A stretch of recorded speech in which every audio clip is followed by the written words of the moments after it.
ఒకటని కులమత భేదం వద్దనే గాలి వాననొక క్షణమున ఆపే ఉడికే అన్నము చేతితో కలిపే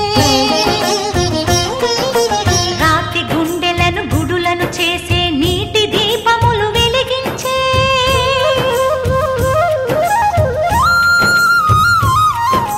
పచ్చి కుండలో నీటిని తెచ్చి పూల మొక్కలకు పోసి నిండి వనమును పెంచి మధ్యలో అఖండ జ్యోతిని వెలిగించే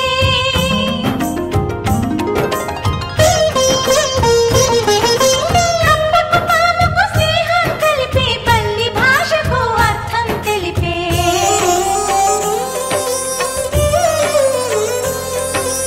ఆతుల రోగాలను హరించే భక్తుల బాధలు తాను భరించే ప్రేమ సహనం రెండు వైపులా ఉన్న నాడెమును దక్షిణాడిగే మరణం జీవికి మార్పుని తెలిపే మరణించి తను మరలా బ్రతికే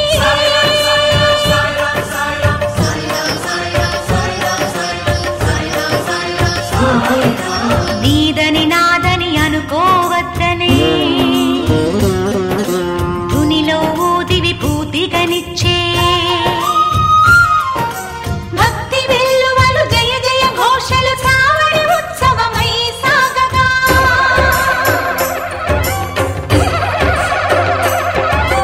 కంకణ హారతులందుకొని తలి పాపాలను కడుగగా సకల దేవతా స్వరూపుడై వేద శాస్త్రములకు అతీతుడై సద్గురువై జగద్గురువై సత్యం చాటే దత్తాత్రేయుడై భక్తుని ప్రాణం రక్షించుటకై జీవన సహచరి అని చాటిన తన ఇటుక రాయితుడిలోని పొగలుగా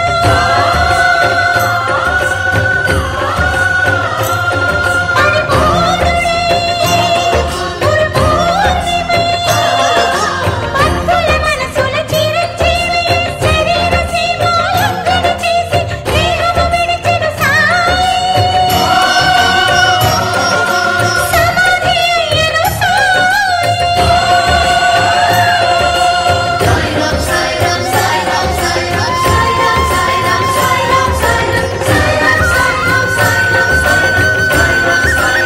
అఖిలాండ కోటి బ్రహ్మాండ నాయక శ్రీ సమర్థ సద్గురు సాయినాథ్ మహారాజ్ ఏ సర్వ విఘ్నోపశంతయే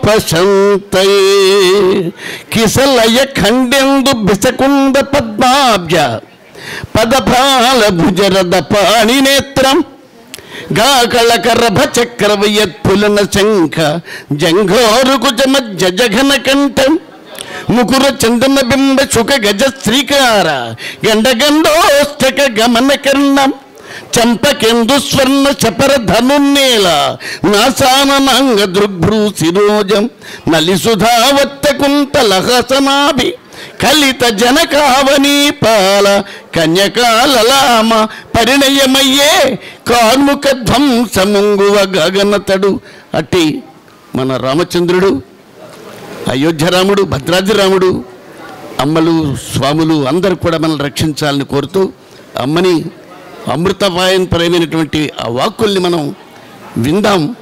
స్నానం చేస్తే శరీరం శుభపడుతుంది, అమ్మల మాటింటే ఆనందం పొంగుతుంది. అంచేత పవిత్రంగా మన యొక్క జన్మ చరితార్థం చేసుకోవడం కోసం అమ్మని మరి వారి అనుమతితోటి మాట్లాడవలసిందిగా కోరుతున్నాం. ధన్యవాదాలు సమర్పించారు వీరు ముగ్గురు కలిసి. వారిని మనం సాదరంగా గౌరవించుకుందాం.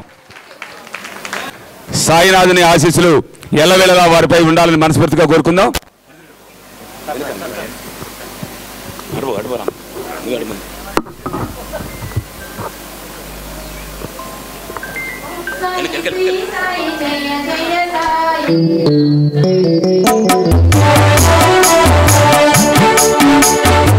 ఆహ్వానిస్తున్నాం. వారిని కూడా సన్మానించవలసిందిగా వేములపల్లి వెంకటేశ్వర గారిని, సత్యవేణి గారిని కోరుచున్నాం.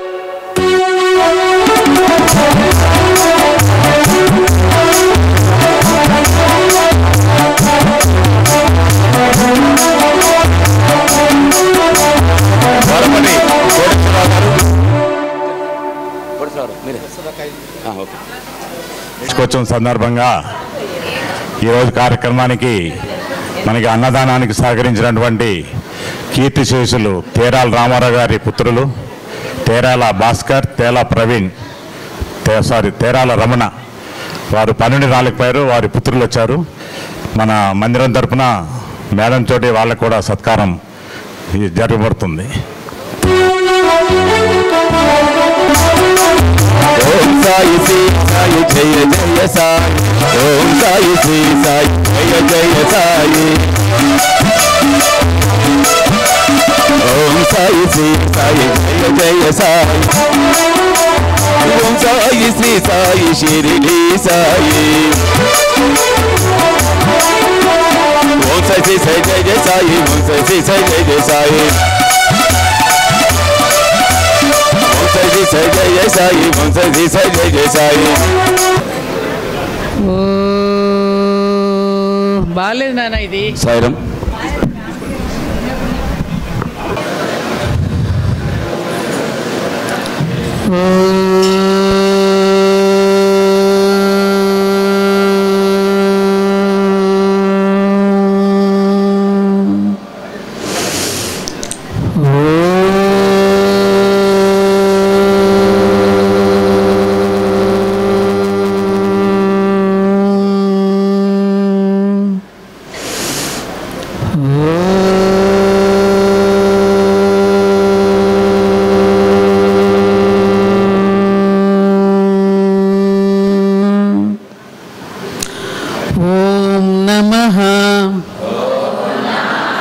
శ్రీ గురుదేవాయ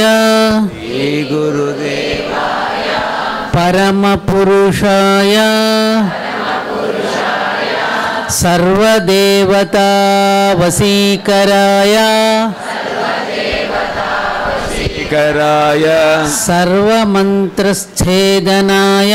సర్వమంత్రఛేదనాయ సర్వారిష్ట వినాశాయ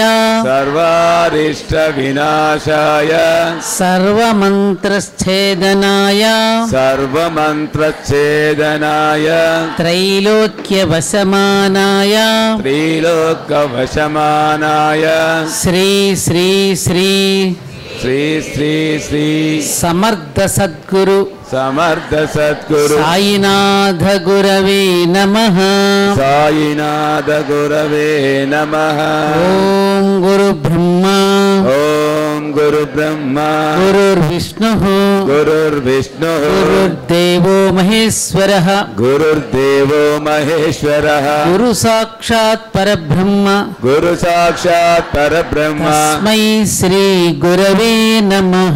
తస్మై శ్రీ గురవే నమః. అజ్ఞానతిమిరాంధస్య జ్ఞానాంజనశలాకయా చక్షురున్మీలితం యేన తస్మై శ్రీ గురవే నమః. అఖండమండలాకారం వ్యాప్తం యేన చరాచరం తత్పదం దర్శితం యేన తస్మై శ్రీ సాయినాథ గురవే నమః. అత్రిపుత్రాయ విద్మహే అవధూతాయ ధీమహి తన్నో దత్త ప్రచోదయాతు. ఓం సాయినాథాయ విద్మహే అమృతతత్వాయ ధీమహి తన్నో సాయి ప్రచోదయాతు. ఓం ఆర్యావర్తాయై చ విద్మహే రత్నగర్భాంతర స్థితాయ ధీమహి తన్నో భరతఖండ ప్రచోదయాతు భరతఖండ ప్రచోదయాత్ అస్మత్పుణ్యధరిత్రీం పుణ్యధరిత్రీ ప్రణమామ్యహం ప్రణమామ్యహం శ్రీమాత్రే నమః శ్రీమాత్రే నమః భారతమాత్రే నమః భారతమాత్రే నమః మాతా పితృగురుభ్యో నమః మాతాపితృగురుభ్యో నమః సర్వమంగళమాంగళ్యే సర్వమంగళమాంగళ్యే శివే శ్రీ సర్వార్థసాధకే సర్వార్థసాధకే శరణ్యే శరణ్యే త్రయంబకే దేవి త్రయంబకే దేవి నారాయణీ నారాయణి నమోస్తుతే నమోస్తుతే శ్రీరామ రామ రామేతి శ్రీరామ రామ రామేతి రమే రామే మనోరమే సహస్రనామ తత్తుల్యం రామనామ వరాననే శ్రీరామ రామ రామేతి రమే రామే మనోరమే సహస్రనామ తత్తుల్యం రామనామ వరాననే బుద్ధిర్బలం యశోధైర్యం నిర్భయత్వం అరోగత అజాడ్యం వాక్పటుత్వం చ వాక్పటుత్వం హనుమత్ స్మరణాం లభే జై సియారాం జై శ్రీరామ్ జై సియారాం జై శ్రీరామ్ జై సియారాం జై శ్రీరామ్ समर्थ सद्गुरु साईनाथ महाराज की जय भारत माता की जय अयोध्या पर राजा रामचंद्र महाराज की जय सीता माई की जय पवन सुत हनुमान की जय गंगा माता की जय गो माता की जय समस्त गुरुవులకు अस्मदाचार्य पर्यंतं नारायण समारंभां व्यास शंकर मध्यमां अस्मदाचार्य पर्यंतां వందే గురు పరంపరాం వందే గురు పరంపరాం. ఈరోజు ఖమ్మం మహాపట్టణంలో అద్భుతంగా భక్తులందరూ కూడా తమ మనసులతో తమ ప్రేమతో నిర్మాణం చేసుకున్నటువంటి సమర్థ సద్గురు సాయినాథుడు నేటి ప్రస్తుత సమాజానికి ఈ లోకానికి కావలసినటువంటి దానిని అందుకోవలసిన దానిని అందించవలసిన విధంగా తన ప్రేమ ఎందరినో ఖండాంతరాలు కూడా వ్యాపింపచేసినటువంటి ఒక దత్తావతారం, అన్ని దేవతలను కూడా కలబోసినటువంటి మహనీయుడు. అటు రామచంద్రుడు, శ్రీకృష్ణుడు, అలాగే జీసస్ క్రైస్ట్, మహమ్మద్ ప్రవక్త లాంటి మహానుభావులు ఎవరైతే ఒక సందేశంతో ఈ భూమి మీదకి వచ్చారో అందరినీ కలిపి ఒక మిక్సీలో గనక పెడితే అదే సద్గురు సాయినాథుడు. అటువంటి కలబోసినటువంటి మహనీయుడు ఇక్కడ ఒక మందిరాన్ని నిర్మాణం చేసుకుని తద్వారా భక్తులందరికీ కావలసిన మనోభీష్టాలు నెరవేర్చడమే కాకుండా కావలసిన జ్ఞానాన్ని అందిస్తూ వారు కూడా భగవంతుడిని సేవించుకోవడం ద్వారా, ఇతరులకు అన్నం పెట్టడం ద్వారా, సేవించుకోవడం ద్వారా కావలసిన పుణ్యాన్ని సంపాదించుకోవడానికి కూడా ఒక అవకాశం కల్పించినటువంటి ఈ ట్రస్ట్ చైర్మన్ శ్రీ వెంకటేశ్వరరావు గారు, వేములపల్లి వెంకటేశ్వరరావు గారు, వారి కార్యవర్గం, వారికి వెన్నుదన్నుగా ఉన్నటువంటి మహిళా లోకానికి ముఖ్యంగా నేను జోతలు సమర్పించుకుంటున్నాను. ఎందుకంటే ఇక్కడ చూశాను అందరూ ఒకే రకమైనటువంటి డ్రెస్ కోడ్తో మహాలక్ష్మిలా, మహాసరస్వతిల, మహాకాళిలా, అమ్మలగమ్మన్న అమ్మ, ముగ్గురమ్మల మూలపుట్టమ్మ లలితాదేవికి ప్రతీకలుగా ఉన్నటువంటి మహిళామూర్తుల యొక్క సంఖ్య ఇక్కడ అధికంగా ఉంది. ఇక్కడే కాదు, ఎక్కడ చూసినా, ఏ ఆలయంలో చూసినా, ఏ మందిరంలో చూసినా, ఏ సత్సంగంలో చూసినా మహిళల సంఖ్య అధికంగా ఉంటుంది. దానికి కారణం ఏమిటంటే ఇప్పటికీ దేవాలయాలు, మఠమందిరాలు దివ్యంగా భవ్యంగా వెలుగుతున్నాయంటే దానికి కారణం స్త్రీమూర్తులే, మహిళామూర్తులమే. దీనికి పురుషులందరూ ఒప్పుకుంటే మీరు ఆగండి, వాళ్ళు చప్పట్లు కొడతారేమో చూద్దాం. పలచగా ఉన్నాయండి, చాలా పలచగా వినపడుతోంది నాకు. మీరు చప్పట్లు కొట్టలేదని గొడవ పెడుతున్నారు వాళ్ళు. బలవంతంగా కాదు, నిజంగా మనస్ఫూర్తిగా కొట్టండి. నిజం ఇది. ఎందుకంటే శ్రద్ధగా వినండి నేను చెప్పే మాట. నిజంగానే ఆలయాలు నిత్యము కళకళలాడుతూ దీపాలు వెలుగుతూ మంచి రంగవల్లులతో మంగళతోరణాలతో వెలుగొందడానికి కారణం శ్రీమూర్తులే, ఇది ఒప్పుకోవాలి. మరొక పాయింట్ కూడా చెప్తాను మీకు విశిష్టంగా, ఇది పొగడ్త కాదు. ఇంకా ఆధ్యాత్మికమైనటువంటి కార్యక్రమాలు అన్ని చోట్ల ఇంకా జరుగుతున్నాయి అంటే దానికి కావలసిన ఆర్థిక వనరులను సమర్పించేటటువంటి కమ్యూనిటీ ఏదైనా ఉంటే అది వైశ్య కమ్యూనిటీ మాత్రమే. ఇది నేను పొగడ్త కోసం చెప్పడం లేదండి.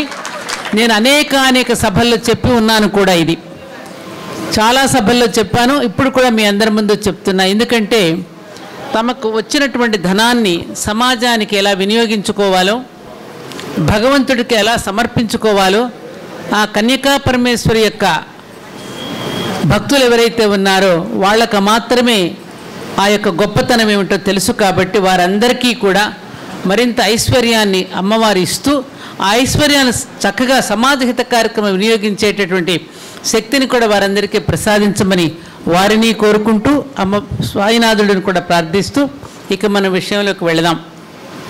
ఈరోజు 13వ వార్షికోత్సవ సందర్భంగా వెంకటేశ్వరరావు గారు, మా రమాదేవి, ముఖ్యంగా ఇంట్లో కూడా నేను ఒక అబద్ధం చెప్పొచ్చాను. పిల్లలు కోప్పడుతున్నాను, అనారోగ్యంగా ఉంటే బాగుండే ఎళ్ళళ్ళు ఎందుకు వెళుతున్నావంటే మా అమ్మాయికి ఒక చిన్న అబద్ధం చెప్పాను. ఏం లేదమ్మా, వాళ్ళ రమ అంటే వాళ్ళ వెడ్డింగ్ యానివర్సరీ అట. పాపం చాలాసార్లు తను నా ఇంటికి, నా దగ్గరికి నేను కష్టంలో దుఃఖంలో ఉన్నప్పుడు కూడా వచ్చింది. ఎప్పుడు రమ ఇంట్లోనే నేను దిగి ఆతిథ్యం తీసుకుంటూ ఉంటాను. నేను వెళ్ళక తప్పదమ్మా అని అబద్ధం ఆడి వచ్చాను మా ఇంట్లో పిల్లలతో. అందుకని రమ అంటే అయితే తప్పకుండా నువ్వు వెళ్ళాల్సిందేనమ్మా అని పంపించారు పిల్లలు. అందుకు రమకు కూడా నేను ధన్యవాదాలు తెలుపుకుంటూ, ఆత్మీయ బంధువులారా, రాగానే సాయినాథుడిని దర్శించుకున్న వెంటనే ఇటువైపుకు తిరగగానే ఒక్కసారిగా జనవరి 22వ తేదీ అయోధ్యలో సాక్షాత్తు ఆలయం ముందు నిలబడి నేను స్వామిని దర్శించుకున్నాను. మళ్ళీ ఇక్కడికి రాగానే వెంకటేశ్వరరావు గారు ఒక అద్భుతమైనటువంటి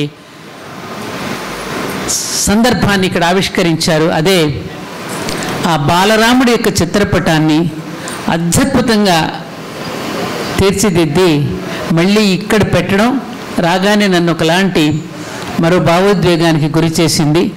వారికి అభినందనలు తెలియచేసుకుంటూ ఆ బాలరాముడికి మరోసారి నేను ప్రణమిల్లుతున్నాను.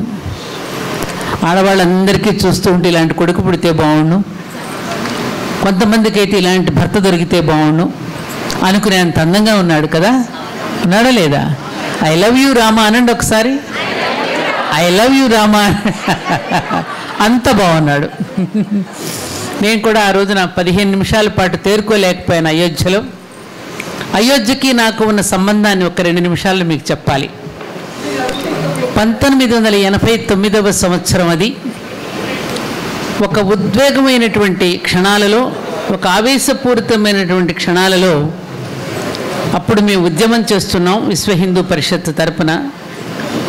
అప్పుడు అయోధ్యలో శిలాన్యాసం జరిగే వరకు నేను కురులు ముడివేయను, జుట్టు ముడివేసుకోనని శపథం చేసి గ్రామాన, అప్పుడు నా వయసు 36 సంవత్సరాలు, ప్రతి గ్రామానికి రోజుకు 18 గంటలు 18 గ్రామాలు నేను ప్రయాణం చేసి అయోధ్యలో రామ మందిరాన్ని ఎందుకు కట్టుకోవాలి, భక్తుల యొక్క మానస మందిరంగా ఎందుకు నిర్మాణం చేసుకోవాలని చెప్పడానికంటే ముందుగా అసలు మనం ఎవరం, మన అస్తిత్వం ఏమిటి, అసలు ఎవరికి పుట్టాం మనం, ఎవరి సంతానం మనం, ఎలా ఉండవలసిన వాళ్ళం, ఎలా ఉంటున్నాం మనం.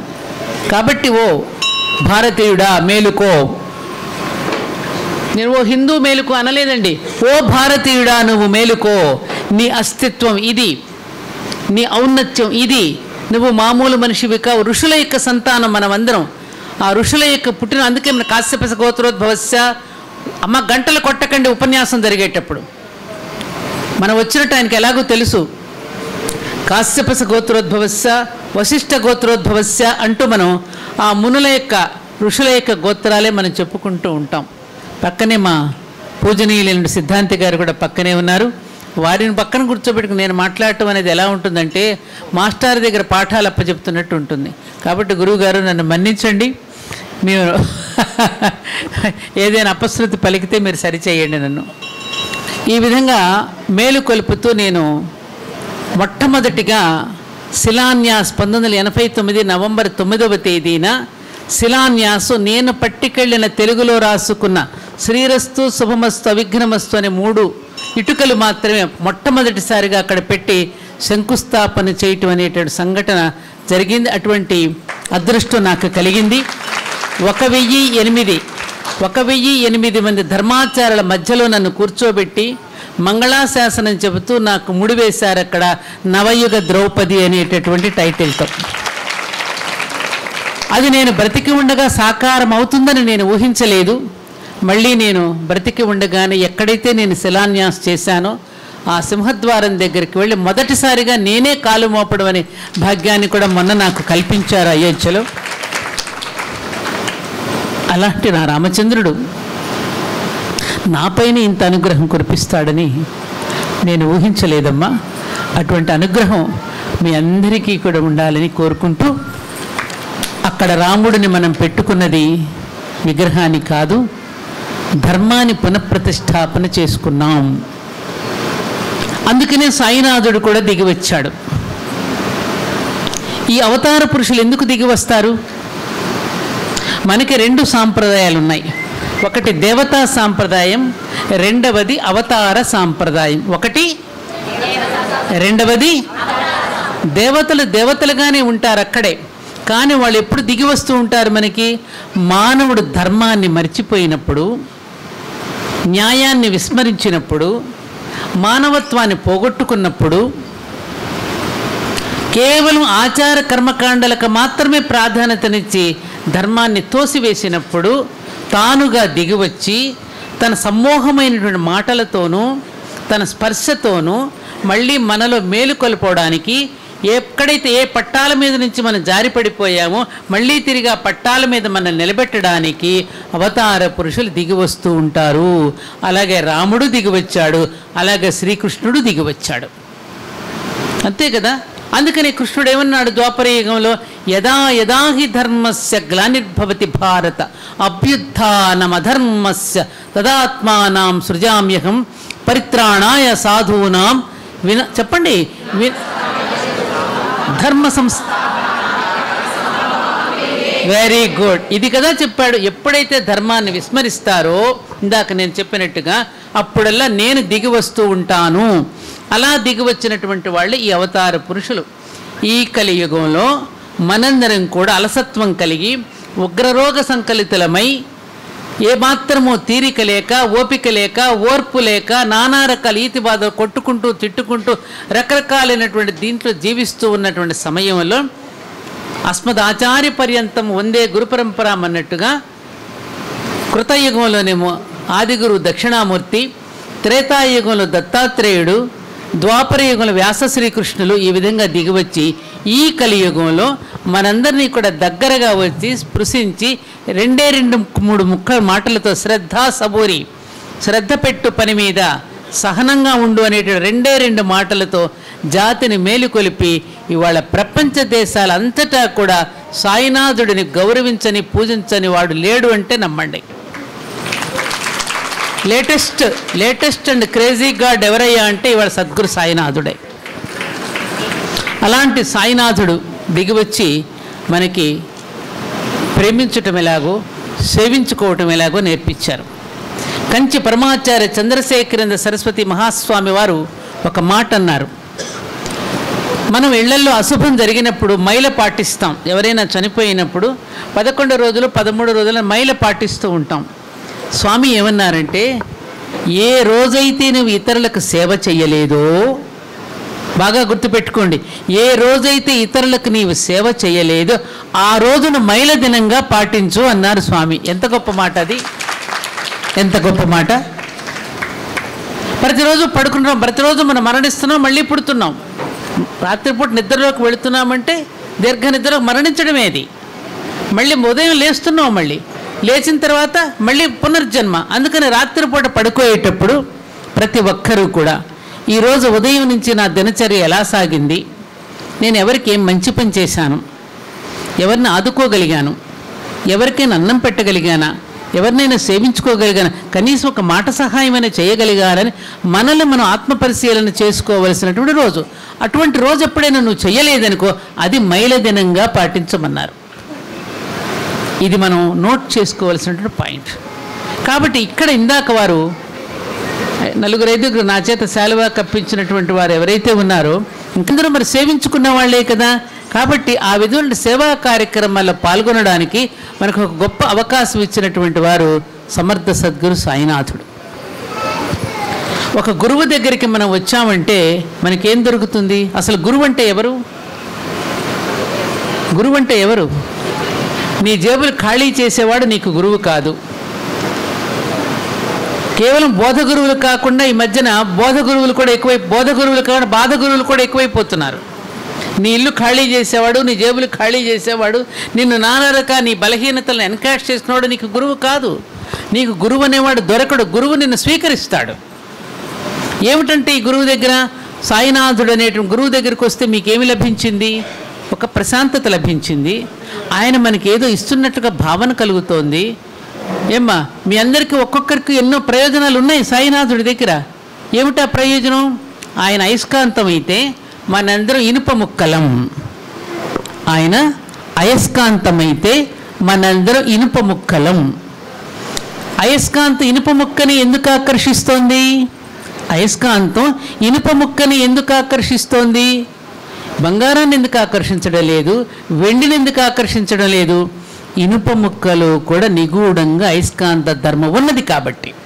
అలాగే మనలో కూడా నిగూఢంగా మానవ ధర్మం దైవతత్వం ఉన్నది కాబట్టి మనలో ఉన్న మానవత్వాన్ని దైవత్వాన్ని గురువు అనేవాడు మేలుకొల్పుతున్నాడు. అప్పటి నుంచి నువ్వేమైపోతున్నావు? నువ్వు కూడా దైవానివి అయిపోతున్నావు. నీలో ఉన్న దైవత్వాన్ని మేలుకొల్పినప్పుడు ఇతరులను చూసి నువ్వు అసూయపడగలవా? ఇతరుల మీద నువ్వు ద్వేషాన్ని పెంచుకోగలవా? ఏమ్మా, చేయగలమా? అదనమాట గురువు యొక్క సాన్నిధ్యంలో మనకు దొరికేది. ఇంకా మీకు బాగా అర్థం కావాలి అంటే గురువు యొక్క గొప్పతనం, మనం బాగా కాసినటువంటి పాలని చల్లార్చిన తర్వాత ఏం చేస్తాం? ఒక పెరుగు తోడు చుక్క వేస్తాం. అప్పటి వరకు కదులుతున్న పాలు ఏమవుతుంది? తోడు చుక్క వేయగానే పెరుగుగా మారిపోతుంది. అప్పటి వరకు కదులుతూ ఉన్న ఆ పాలు గట్టిగా తోడుకుంటుంది. అవునా కాదా? ఆ తోడుకున్న తర్వాత ఏం చేస్తున్నాం? కవ్వంతో చిలుకుతున్నాం. ఆ చిలికినప్పుడు ఏమవుతోంది? వెన్న తేలుతోంది. 3 వంతులు పైకి, 1 వంతు కిందికి వెన్న తేలుతుంది. ఆ వెన్నను మళ్ళీ తిరిగి మీరు మజ్జిగలో కలపగలరా? కలుస్తుందా? కలవదు కదా. అలాగే కావేశాలతో కాగి ఉన్న మన మనసులకి గురువు యొక్క వాక్కు తోడుచుక్క అయినప్పుడు మన మనసుకు ఒక నిశ్చలత్వం వస్తుంది. అప్పుడు సత్కర్మాచరణ అనే కవ్వం ద్వారా చిలికినప్పుడు, సత్కర్మాచరణ అంటే మంచి పనులు అనేటువంటిది కవ్వం చేత చిలికినప్పుడు వెన్న ఏ విధంగా అయితే పైకి తేలి మనకు ఒక అద్భుతమైన రుచినిస్తోందో, తిరిగి ఎప్పుడైతే వెన్నను మధ్యలోకి కలపలేకపోతున్నామో, గురువు దొరకక ముందు అప్పుడు చేసినటువంటి పాపాలు కానీ అప్పుడు చేసిన తప్పుడు పనులు కానీ మళ్ళీ చెయ్యలేము. వెన్నను ఏ విధంగా అయితే మజ్జిగలో కలపలేమో మళ్ళీ పూర్వం చేసిన తప్పుడు పనులు మళ్ళీ చేయకుండా ఉంటాము. ఇదే గురువు యొక్క గొప్ప మహిమ. అందుకనే అవతార పురుషులు అనేవాళ్ళు సాకారంగా దిగివచ్చి మానవుడు ధర్మాన్ని తప్పినప్పుడల్లా అతనిని మళ్ళీ ట్రాక్లో పెట్టడానికి అవతార పురుషులు దిగి వస్తూ ఉంటారు. ఇంకా మీకు అర్థం కావడానికి ఇంకొక ఎగ్జాంపుల్ చెప్తాను. ఇప్పుడు కోడిపెట్ట ఉన్నది. కోడిపెట్ట ఏం చేస్తోంది? గుడ్డును పొదుగుతోంది. 21 రోజులు పొదుగుతుంది తన రెక్కల కింద పెట్టుకుని. పొదుగుతుందా? పొదిగిన తర్వాత ఏం చేస్తుంది? ఆ కోడిగుడ్డు పొదిగిన తర్వాత ఆ పిల్లగా రూపొంది, కోడి పిల్లగా రూపుకట్టుకుని తన ముక్కుతో తానే పెంకును చెట్ల కొట్టుకుని బయటకు వచ్చేసింది కోడిపిల్ల. అలాగే గురువు యొక్క సాన్నిధ్యంలో ఉన్న శిష్యుడు కూడా అలా ఆయన వెచ్చని కౌగిలిలో, ఆయన వెచ్చని సాన్నిధ్యంలో పొదగబడి ఎదగబడి తన భవబంధాలను తానే తెంపేసుకుని బయటకు వస్తాడు. అదే రామకృష్ణ పరమహంస స్వామి వివేకానంద దగ్గర జరిగినటువంటి గొప్ప సంఘటన. తన భవబంధాలను తానే తెంపేసుకు. ఇప్పుడు మనం కూడా అదే చేయాలి. ఇంకా మనవాళ్ళు మనవరాళ్ళు మునిమనవాళ్ళ దాకా ఆస్తులు దాచిపెట్టి వాళ్ళకి అమెరికాలకు పోయి వాళ్ళకి ప్రసవాలకని పోయి వాళ్ళకి ఈ గడిగి నానా తిప్పలు మనకి అవసరమా? మన పిల్లలకి చక్కగా పెళ్ళిళ్ళు చేసి వాళ్ళ బాధ్యతలు వాళ్ళకి అప్పగించిన తర్వాత ఇదిగో ఇట్లాగే భావబంధాలను తెంచేసుకోవాలి, సమాజంలో అడుగు పెట్టాలి, సమాజానికి కావాలి సేవ అందించాలి, మన ధ్యానము మన పూజ మన జపతపాదులు మనం చేసుకోవాలి. మనకు అది లేదు. ఇంకా పిల్లల కోసం ఇంకా తహతహలాడుతూ ఇంకా పోరాడుతూ ఉంటే వాళ్ళు ఏం చేస్తారు? చివరికి ఏం చేస్తారు? వాళ్ళు మళ్ళీ మనల్ని తీసుకెళ్ళి చెత్తబుట్టలో బారేస్తారు, లేదా వృద్ధాశ్రమంలో పెడతారు. అది అవసరమా మనకి? రెక్కలు వచ్చేంత వరకు వాళ్ళని కాపాడుకోవాలి. వాళ్ళకి రెక్కలు వచ్చిన తర్వాత వాళ్ళకి మంచి చెడు చెప్పాలి. మరి ఇలా బ్రతికితే నువ్వు ఇలా ఉంటావు, ఇలా బ్రతికిపోతే ఇలా చెడిపోతావు, నీ ఇష్టం, ఇక నీ కర్మ, చెప్పడం మా ధర్మం, వినకపోతే మీ కర్మం అని పంపేయడమే. చాలామందిని చూస్తున్నాను అమెరికాలకు పోయి ఇంటికి వచ్చి నెత్తి మొత్తుకుంటున్నారు. సత్యవాణి గారు, అక్కయ్య గారు, ఏం చేయాలో మాకు అర్థం. అక్కడ పోతే ఒక మనిషి ఉన్నాడు, పలకరించేవాడు ఉన్నాడు, మాకేమో భాష ఏమో అర్థమై సావదో, వీళ్ళు ఏదో పోతుంటారు, మళ్ళీ వాళ్ళు వచ్చేదాకా మేము కాపలా గాయాలి, వాళ్ళకి వండి పెట్టాలి, వాళ్ళ పిల్లలకి డైపర్లు మార్చాలి. ఇదా మనకు అవసరమా? ఎందుకు వచ్చిన గోవాల ఇది? చక్కగా సాయినాథుడి దగ్గరికి వచ్చి రోజు భజనలు కీర్తనలు పాడుకుంటూ చక్కగా సమాజానికి సేవ చేస్తూ వచ్చిన వాళ్ళకి ఇంత భోజనం పెట్టుకుంటూ ఉంటే పోలా మనకి? ఈ నిర్ణయం తీసుకోండి. పిల్లలకి ఆస్తిపాస్తులు ఇవ్వకండి, సంస్కారం నేర్పండి, అంతే. మా నాన్న నాకేమిచ్చాడు, మా అమ్మ నాకేం చేసింది అంటున్నారు పిల్లలు ఇవాళ. ఈ మాటలు అనిపించుకోవడానికా మనం? అరే నానాగడ్డి తిని వీడి కోసమే కదా నేను సంపాదించే, నానాగడ్డి తిని సంపాదించమని నేను అన్నానా అంటాడు వాడు. మనకి ఎందుకండి ఇవన్నీ? ఏం బాబు అవసరమా? ఎంత హాయిగా ఉంది ఇక్కడ కూర్చుంటే మనందరికీ. అందుకని తల్లిదండ్రులకి ఆ రోగం కుదరాలి, వాళ్ళకి కుదరాలి అది. కాబట్టి ఇవన్నీ ఎందుకు చెప్తున్నా అంటే జీవిత సత్యాలు, ఇవన్నీ జీవిత సత్యాలు. రాముడు అలా నడయాడు చూపించాడు మనకి. ఎలా ఉంటే మీరు ఇలా ఉంటారు, ఇగో ఇలా ఉంటే ఇలాంటి కష్టాలు పడతారు, రాముడు చూపించాలా జీవితంలో మనకి. కాబట్టి ఆత్మీయ బంధువులారా, గురువు అనేటటువంటి వాడు ఈ విధంగా మనల్ని మేలుకొలుపుతూ ఉంటాడు. పద్మం వికసించినట్టుగా గురువు యొక్క స్మరణ జరగగానే ఆయన మేలుకొంటాడు. మీరు ఎల్లక్కల ఓ సాయి అని ఒక్కసారి మీరు పిలిస్తే షిరిడీలో పలుకుతాడమ్మా. ఆ స్మరణ ఇక్కడ జరిగితే చాలా అక్కడ వినపడుతుంది ఆయనకి. అది గురువు యొక్క గొప్పతనం. ఇది నేను ప్రత్యక్షంగా ఒక అమ్మాయి దగ్గర చూశాను. నా దగ్గర పక్కన కూర్చున్నది ఒక ఆవిడ. ఎవరు? మీకు టైం ఉందండి? పర్వాలేదా వెంకటేశ్వరరావు గారు? ఎందుకంటే రాముడిని పక్కన పెట్టేసరికి నా రోగం గేగం అంతా పోయింది. పేరేంటి? అరుణిమ సిన్హా అని ఒక ఆవిడ వాలీబాల్ ప్లేయర్. ఆమె నేను తునిలో కూర్చున్నాం పక్కన ఒక హై స్కూల్లో. ఆవిడ చెప్పిన విషయాన్ని విని నేను చాలా ఆశ్చర్యపోయాను. గురువు యొక్క గొప్పతనాన్ని గురించి ఆవిడ చెప్తోంది. ఎలా అంటే ఆవిడ వాలీబాల్ ప్లేయర్గా ఉండి మంచి ప్రపంచ ప్రఖ్యాతిగాంచినటువంటి ఒక మంచి ప్లేయర్ ఆవిడ. ఒక రోజున ట్రైన్లో ప్రయాణం చేసి వస్తూ ఉంటే దొంగలు అడ్డుకుని ఆవిడ బ్యాగ్ లాక్కోవడానికి కుమ్ములాట చేసి ఎంతోసేపు పోరాడింది దొంగలతో ఆవిడ ట్రైన్లో. పేపర్లో కూడా వచ్చింది ఇది. పోరాడితే ఆ తోపులాటలో ఆవిడ్ని ట్రైన్లో నుంచి పక్కకు తోసేశారు. తోసేస్తే ఆవిడ వెళ్ళి పక్కన పట్టాల మీద పడితే వేరే రైలు ఈమె కాలు మీద నుంచి వెళ్ళిపోయింది. ఆ కాలు అక్కడికక్కడ దెబ్బతినింది. అదొక పల్లెటూరు. ఆ స్టేషన్లో అక్కడ ఎవరు ఊళ్ళో హాస్పిటల్స్ కూడా లేవు.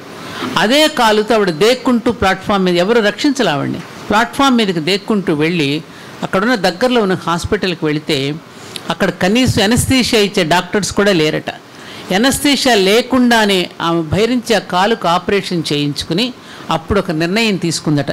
ఈ సమాజానికి నేను ఒక ఛాలెంజ్ చేస్తున్నాను, ఇదే కాలుతో నేను ఎవరెస్ట్ శిఖరానికి వెళ్ళి అక్కడ జాతీయ పతాకాన్ని ఎగరేస్తానని నిర్ణయం తీసుకుని మొత్తానికి పట్టుదల పట్టి ఆవిడ ఎవరెస్ట్ శిఖరాన్ని అధిరోహించడానికి వెళుతుంది. నేను షార్ట్గా చెప్తున్నాను విషయాన్ని. వెళుతూ ఉంటే అలా వెళుతూ ఉంది. ఇంకొక 10 మీటర్లు వెళ్ళేసరికి ఆమె పట్టుకెళ్ళిన ఆక్సిజన్ అయిపోయిందటండి.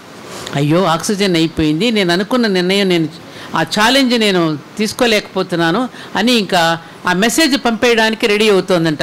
సెల్ ఫోన్ ద్వారా నేను ఓటమిని అంగీకరిస్తున్నాను అన్నట్టుగా పెడదాం అనుకునేసరికి అప్పుడు వెంటనే మైండ్లో ఒక మాటకు, అవును ఆపదలో ఉన్నప్పుడు గురువును స్మరిస్తే గురువు ఆదుకుంటాడని ఎక్కడో విన్నానని చెప్పి అది గుర్తు తెచ్చుకుని రామకృష్ణ పరమహంసని మనసులో నమస్కారం చేసుకుందంట. స్వామి మరి నేను ఇలా అనుకున్నాను, ఇలా ఫెయిల్ అయిపోతున్నాను, నేను నిస్సహాయురాలిని అనుకోగానే పైనుంచి ఒక సిలిండర్ డొల్లుకుంటూ ఆవిడ దగ్గరికి వచ్చిందట. ఆ ఆక్సిజన్ అందుకుని వెళ్ళి పైకి వెళ్ళి జాతీయ పతాకాన్ని ఎగరేసి ఎంత పేరుగాంచింది. అది ఆర్తిగా ఎప్పుడైతే భగవంతుడిని మనం పిలుస్తామో నిస్వార్థంగా చిత్తశుద్ధితో భగవంతుడిని ఎప్పుడైతే మనం పిలుస్తామో పక్కకుండా గురువు పలుకుతాడు, దైవం కూడా పలుకుతుంది. గురువుకు నమస్కరిస్తే దేవుడు కనపడతాడు, దేవుడు దిగి వస్తే గురువు అనబడతాడు. గురువుకు నమస్కరిస్తే దేవుడు దిగి వస్తే గురువు అనబడతాడు. గురువుకు నమస్కరిస్తే దేవుడు కనపడతాడు. ఇద్దరు ఒకటే, తేడా లేదు. అందుకే గురు బ్రహ్మ, గురు విష్ణు, గురుదేవో మహేశ్వర, గురు సాక్షాత్ పరబ్రహ్మ. అందుకని దేవుడి కంటే కూడా గురువుకి ఎక్కువ ప్రాధాన్యత ఉన్నది. ఒకరిని ఏమైనా ప్రశ్న వేశారు, గురువు దైవము ఇద్దరు కలిసి వస్తుంటే నువ్వెవరికి ముందుకు నమస్కారం చేస్తానంటే అతను ఏమన్నాడు, నేను ముందు గురువుకి నమస్కారం చేస్తాను. అదేమిట్రా అంటే, అవును మరి ఆ దేవుడిని గురించి చెప్పింది నాకు ఈయనే కదా, ఆయన లేకపోతే దైవత్వం గురించి నాకు చెప్పేది ఎవరు, కాబట్టి గురువుకే నమస్కరిస్తాను, కాబట్టి గురువుకే ప్రాధాన్యత. అందుకని మన మరణ సమయంలో కూడా మనల్ని గురువుని కనుక ఎవరైతే మీరు వదలకుండా పట్టుకుంటారో వాళ్ళు పరలోకానికి వెళ్ళినా వాళ్ళ వ్యవస్థను కూడా ఆయనే దగ్గర ఉండి చూసేటటువంటి వాడు గురువు. ఇది గుర్తుపెట్టుకోండి. అంతటి మహిమాన్వితుడి శక్తి గురువు దగ్గర ఉంది. అలాంటి సద్గురు సాయినాథుడి యొక్క మందిరంలో మనందరం కూర్చొని మాట్లాడుకుంటున్నాం. చాలా సంతోషం. అయితే ఈరోజు మనందరం కూడా మహిళామూర్తులు ఎక్కువ మంది ఇక్కడ ఉన్నారు కాబట్టి, ఇంకా రండి దగ్గరికి, బాగా రండి, పర్వాలేదు, రండి ఇంకా అక్కడ కూర్చుంటున్నారు.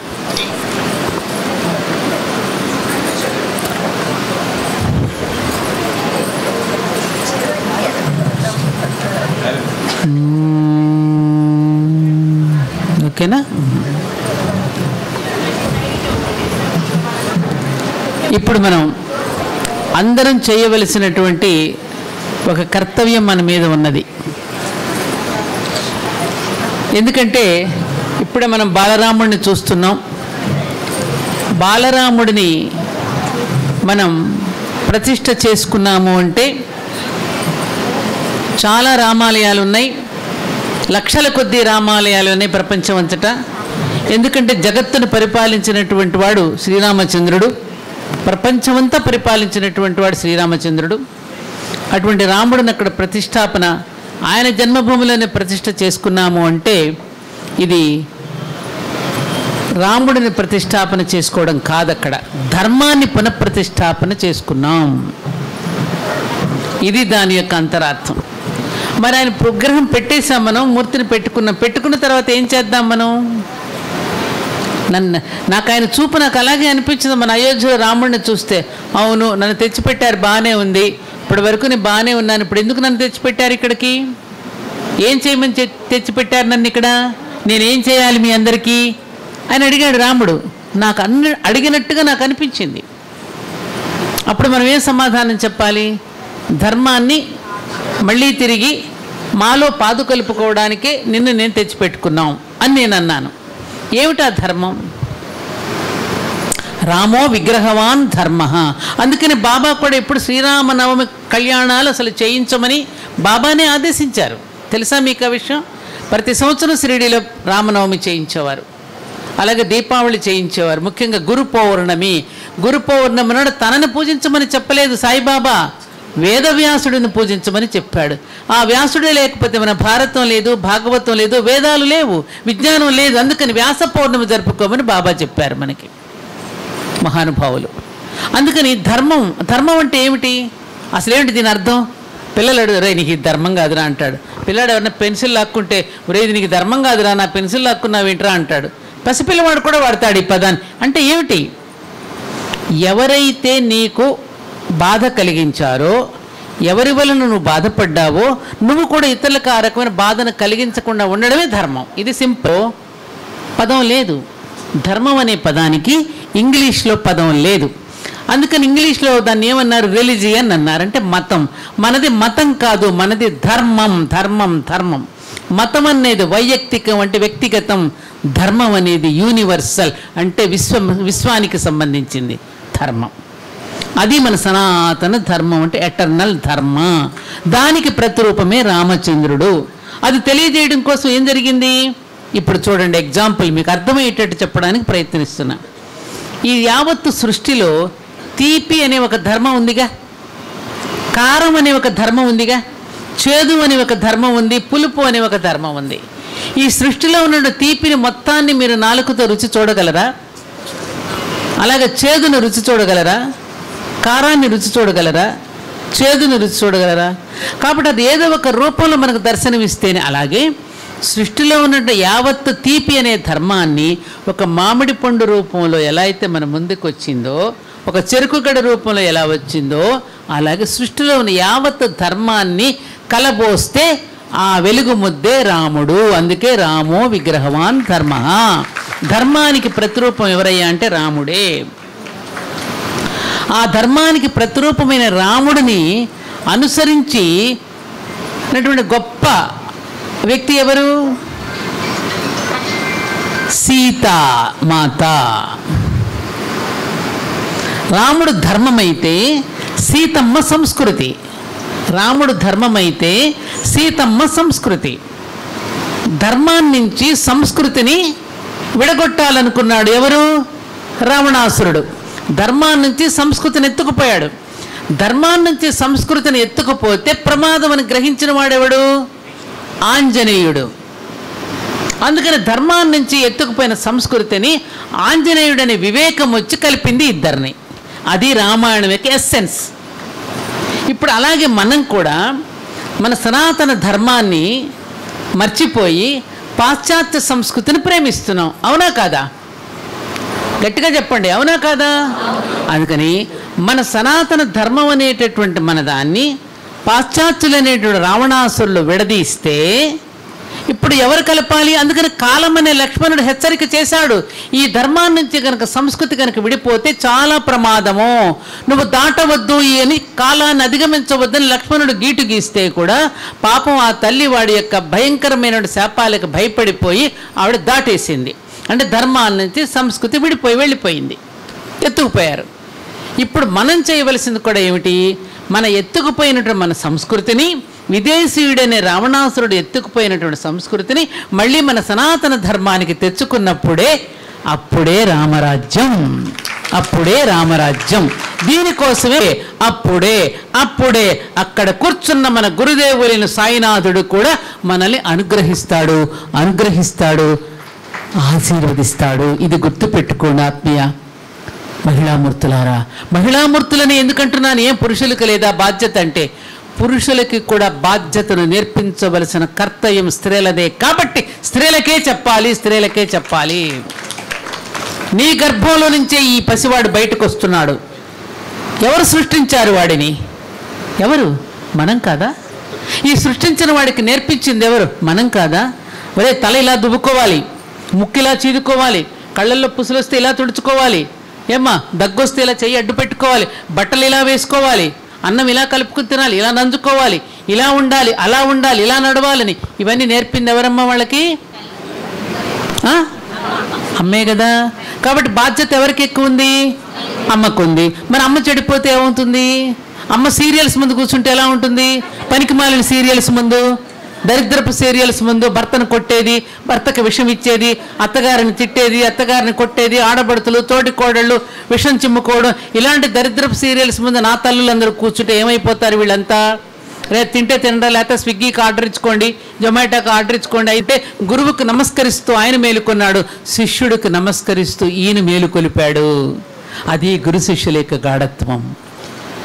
కర్తవ్యం దైవమాహ్నికం. ఈ లోకాన్ని బాగు చేయవలసిన కర్తవ్యం నీ మీద ఉన్నది, మంగళప్రదం చేయవలసిన కర్తవ్యం నీ మీద ఉన్నది. రామచంద్ర మేలుకో. త్రైలోక్యం మంగళం కురు. ఈ 3 లోకాలని మంగళప్రదం చేయవలసిన కర్తవ్యం నీ మీద ఉన్నదని ఆ రామచంద్రుడు ఎంతటి వాడో తెలిసాడు. కాబట్టి కౌసల్యాసు ప్రజారామ అంటూ గురు శిష్యులను మేలుకొలిపాడు. ఇవాళ అలా ఉన్నారా? గురువు శిష్యుడు కలిపి తాగడంలా, రే గురువు ఒక సిగరెట్ ఇలా పడేయని చెప్పి పిలుచుకోవడంలా, ఏది మన గురు శిష్యుల యొక్క గాఢత్వం? ఎక్కడ ఉన్నది? మా టైంలో ఉండేదలా, ఇప్పుడు ఉంటుందా? ఫ్యాకల్టీస్ వచ్చేసారు. ఇప్పుడు అధ్యాపకుడు, ఉపాధ్యాయుడు, ఆచార్యుడు అనే పదాలు పోయాయి. Teacher, ma'am, good morning ma'am, how are you ma'am, నా కర్మ నీ కర్మ, నా కర్మ నీ కర్మ, తలకాయలు కొట్టుకోవడమే ఈ నమస్కారాలు. కాబట్టి నమస్కారం అనే సంస్కారం మనదనేది వాళ్ళ విదేశీయులు గుర్తించి షేక్ హ్యాండ్లు మానిపించేసిన కరోనా ఒక మహాదేవత వచ్చి మనందరికీ అన్నీ నేర్పించి వెళ్ళింది. నేర్పించి వెళ్ళిందా లేదా?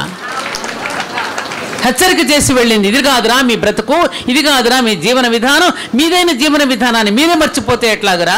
ఇది ప్రపంచ దేశాలు ఆచరించడానికి ఉవ్విళ్ళూరుతుంది. మీ అల్లం ఎక్కడుంది, మీ పసుపు ఎక్కడుంది, మీ జీలకర్ర ఎక్కడుంది, మీ మెంతులు ఎక్కడున్నాయి, మీ ఆవాల డబ్బాలని డాక్టర్ ఉన్నాడురా, ఇప్పటికైనా మేలుకోండిరా అని చెప్పడానికి వచ్చింది ఆ మహమ్మారి కాదా తల్లి దేవతగా వచ్చి మనకు బుద్ధి నేర్పించి వెళ్ళింది.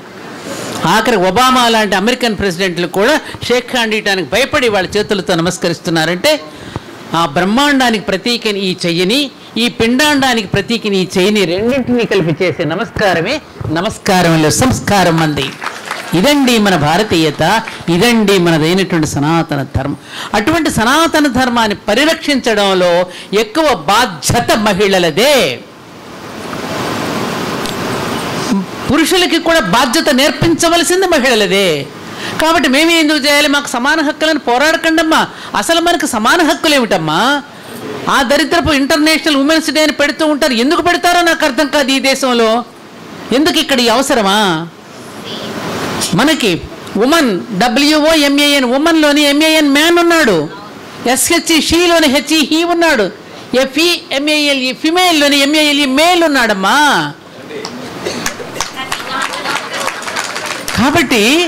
కాబట్టి మనకంటూ అసలేంటి ఆకాశంలో సగం కాదమ్మా, ఆకాశం అంతా మనమే ఉన్నాం, ఆకాశం అంతా మనదే. మీరు నేర్పిస్తే నేర్చుకునేవాడు పురుషుడు, అతను మనసుతో స్పందిస్తాడు, మీరు హృదయంతో స్పందిస్తారు. తేడా లేదు. హృదయం అనగానే మధ్యలో దయ అనేది ఉంది చూసారా? హృదయం మధ్యలో దయ, అదే మాతృమూర్తి, అదే మాతృమూర్తి, అదే మాతృత్వం, అదే మాతృత్వం. ఎంతటి గొప్ప శక్తమ్మ మనది, ఎంతటి. అందుకని వేదాలు చదవకపోయినా పర్వాలేదన్నారు మహిళలని. అమ్మ వేదమే నీవు, వేదం ఏది చెప్పిందో అది నువ్వు జీవిస్తున్నావు, వేదనలతోనే నీ జీవితం ప్రారంభమవుతుంది. పుట్టిన తర్వాత అమ్మ నాన్న దగ్గర పెరుగుతావు. 2 వంశాలను ఉద్ధరించే గొప్ప శక్తివంతురాలు అమ్మ నువ్వు. 2 వంశాలను ఉద్ధరించే. కట్టుకోబోయేవాడు ఎవరినో నువ్వు ఎప్పుడు చూడలేదు ఏమ్మా? వాడి స్వభావం తెలియదు, అత్తమామలు ఎలాంటి వాళ్ళో తెలియదు, ఆడపడుచులు ఎలా ఉంటారో తెలియదు, ఆ కుటుంబ సభ్యుల ఆచార వ్యవహారం ఎలా ఉంటే తెలియకుండా నాన్నగారు నిర్ణయిస్తే చిటికను వేలు పెట్టుకుని ఆ ఇంట్లోకి వెళ్ళినప్పుడే నా భారతీయ మహిళ యొక్క గొప్పతనం ఏమిటో అది అర్థం చేసుకుంటే, ఎత్ర నార్యస్తు పూజ్యంతే రమంతే తత్ర దేవత అనే పదం అర్థం ఏమిటో తెలుస్తుంది మీకు. అలాంటి త్యాగమూర్తి 2 వంశాలను ఉద్ధరిస్తూ దేవాలయానికి వెళ్ళినప్పుడు కూడా తన పేరు చెప్పుకోకుండా పలానా వెంకటేశ్వరరావు నామధేయస్య తద్ధర్మపత్ని సమేతస్య సహకుటుంబానామని చెప్పుకుని భారతీయ మహిళ యొక్క గొప్పతనం ప్రపంచానికి తెలుస్తోందమ్మా. మీరు తెలుసుకోవడం లేదు. కానీ అంతటి అద్భుతమైనటువంటి శక్తి స్వరూపిణి, ఆదిపరాశక్తి ప్రతీకలు మాతృమూర్తులు. కాబట్టి ఎక్కడ మనల్ని శాస్త్రం తక్కువ ఎప్పుడు చేయలేదు. మైత్రేయి, గార్గి, సులభ, దమయంతి, ద్రౌపది, సీత వీళ్ళందరూ అడిగిన ప్రశ్నలకి ఏ ఒక్క పురుషుడు సమాధానం చెప్పలేకపోయాడే. నన్నోడి తానోడెనా, తానోడి నన్నోడెనా, ముందు సమాధానం చెప్పమని పాండవులకు పంపించిన ద్రౌపది అడిగిన ప్రశ్నకి ఇప్పటికీ సమాజం దగ్గర సమాధానం లేదు, ఇప్పటికీ సమాజం దగ్గర సమాధానం లేదు. అలాంటి సమాధానాన్ని ప్రశ్న వేసిందంటే ద్రౌపది ఆ తల్లి యొక్క ఆర్ద్రతతోనే మళ్ళీ కురుక్షేత్ర సంగ్రామం జరిగింది. అంటే స్త్రీలు ఎక్కడ అవమానింపబడతారో తప్పకుండా అక్కడ యుద్ధం జరుగుతుంది. ఈ దరిద్రపు సినిమా వాళ్ళు వచ్చి స్త్రీని ఒక సెక్స్ సింబల్గా చూపించి ప్రేమలంటే ఇలా ఉంటుందనే దరిద్రపు సినిమాలు, దరిద్రపు నవలలు, దరిద్రపు ఏమేమో మ్యాగజైన్స్ వస్తూ సితారలు, జ్యోతి చిత్ర లాంటి వాటిలో స్త్రీని ఆ విధంగా చూపించడం వల్ల సమాజం ఒక వైపు భ్రష్టు పట్టిపోయింది. ఇప్పటికైనా మేలుకొందాం, ఇప్పటికైనా మేలుకొందాం, మేలుకొందాం. అది మనలో ఉన్నటువంటి గొప్ప శక్తి. అందుకని వేదాలు చదవకపోయినా పర్వాలేదమ్మా, వేదంతో నీకేం పని, అసలు నువ్వే వేదం, నువ్వే వేదము. అందుకని బృహత్ సంహితలో వాత్సాయనుడు చెప్పినటువంటి ఒక విషయం మీరు బాగా గుర్తుపెట్టుకోండి. ఏమని చెప్పాడు? బ్రాహ్మణులు సత్ప్రవర్తన చేత పాదములేందు మహిమ కలిగిన వారు. బ్రాహ్మణులు సత్ప్రవర్తన చేత పాదముల యందు మహిమ కలిగిన వారు.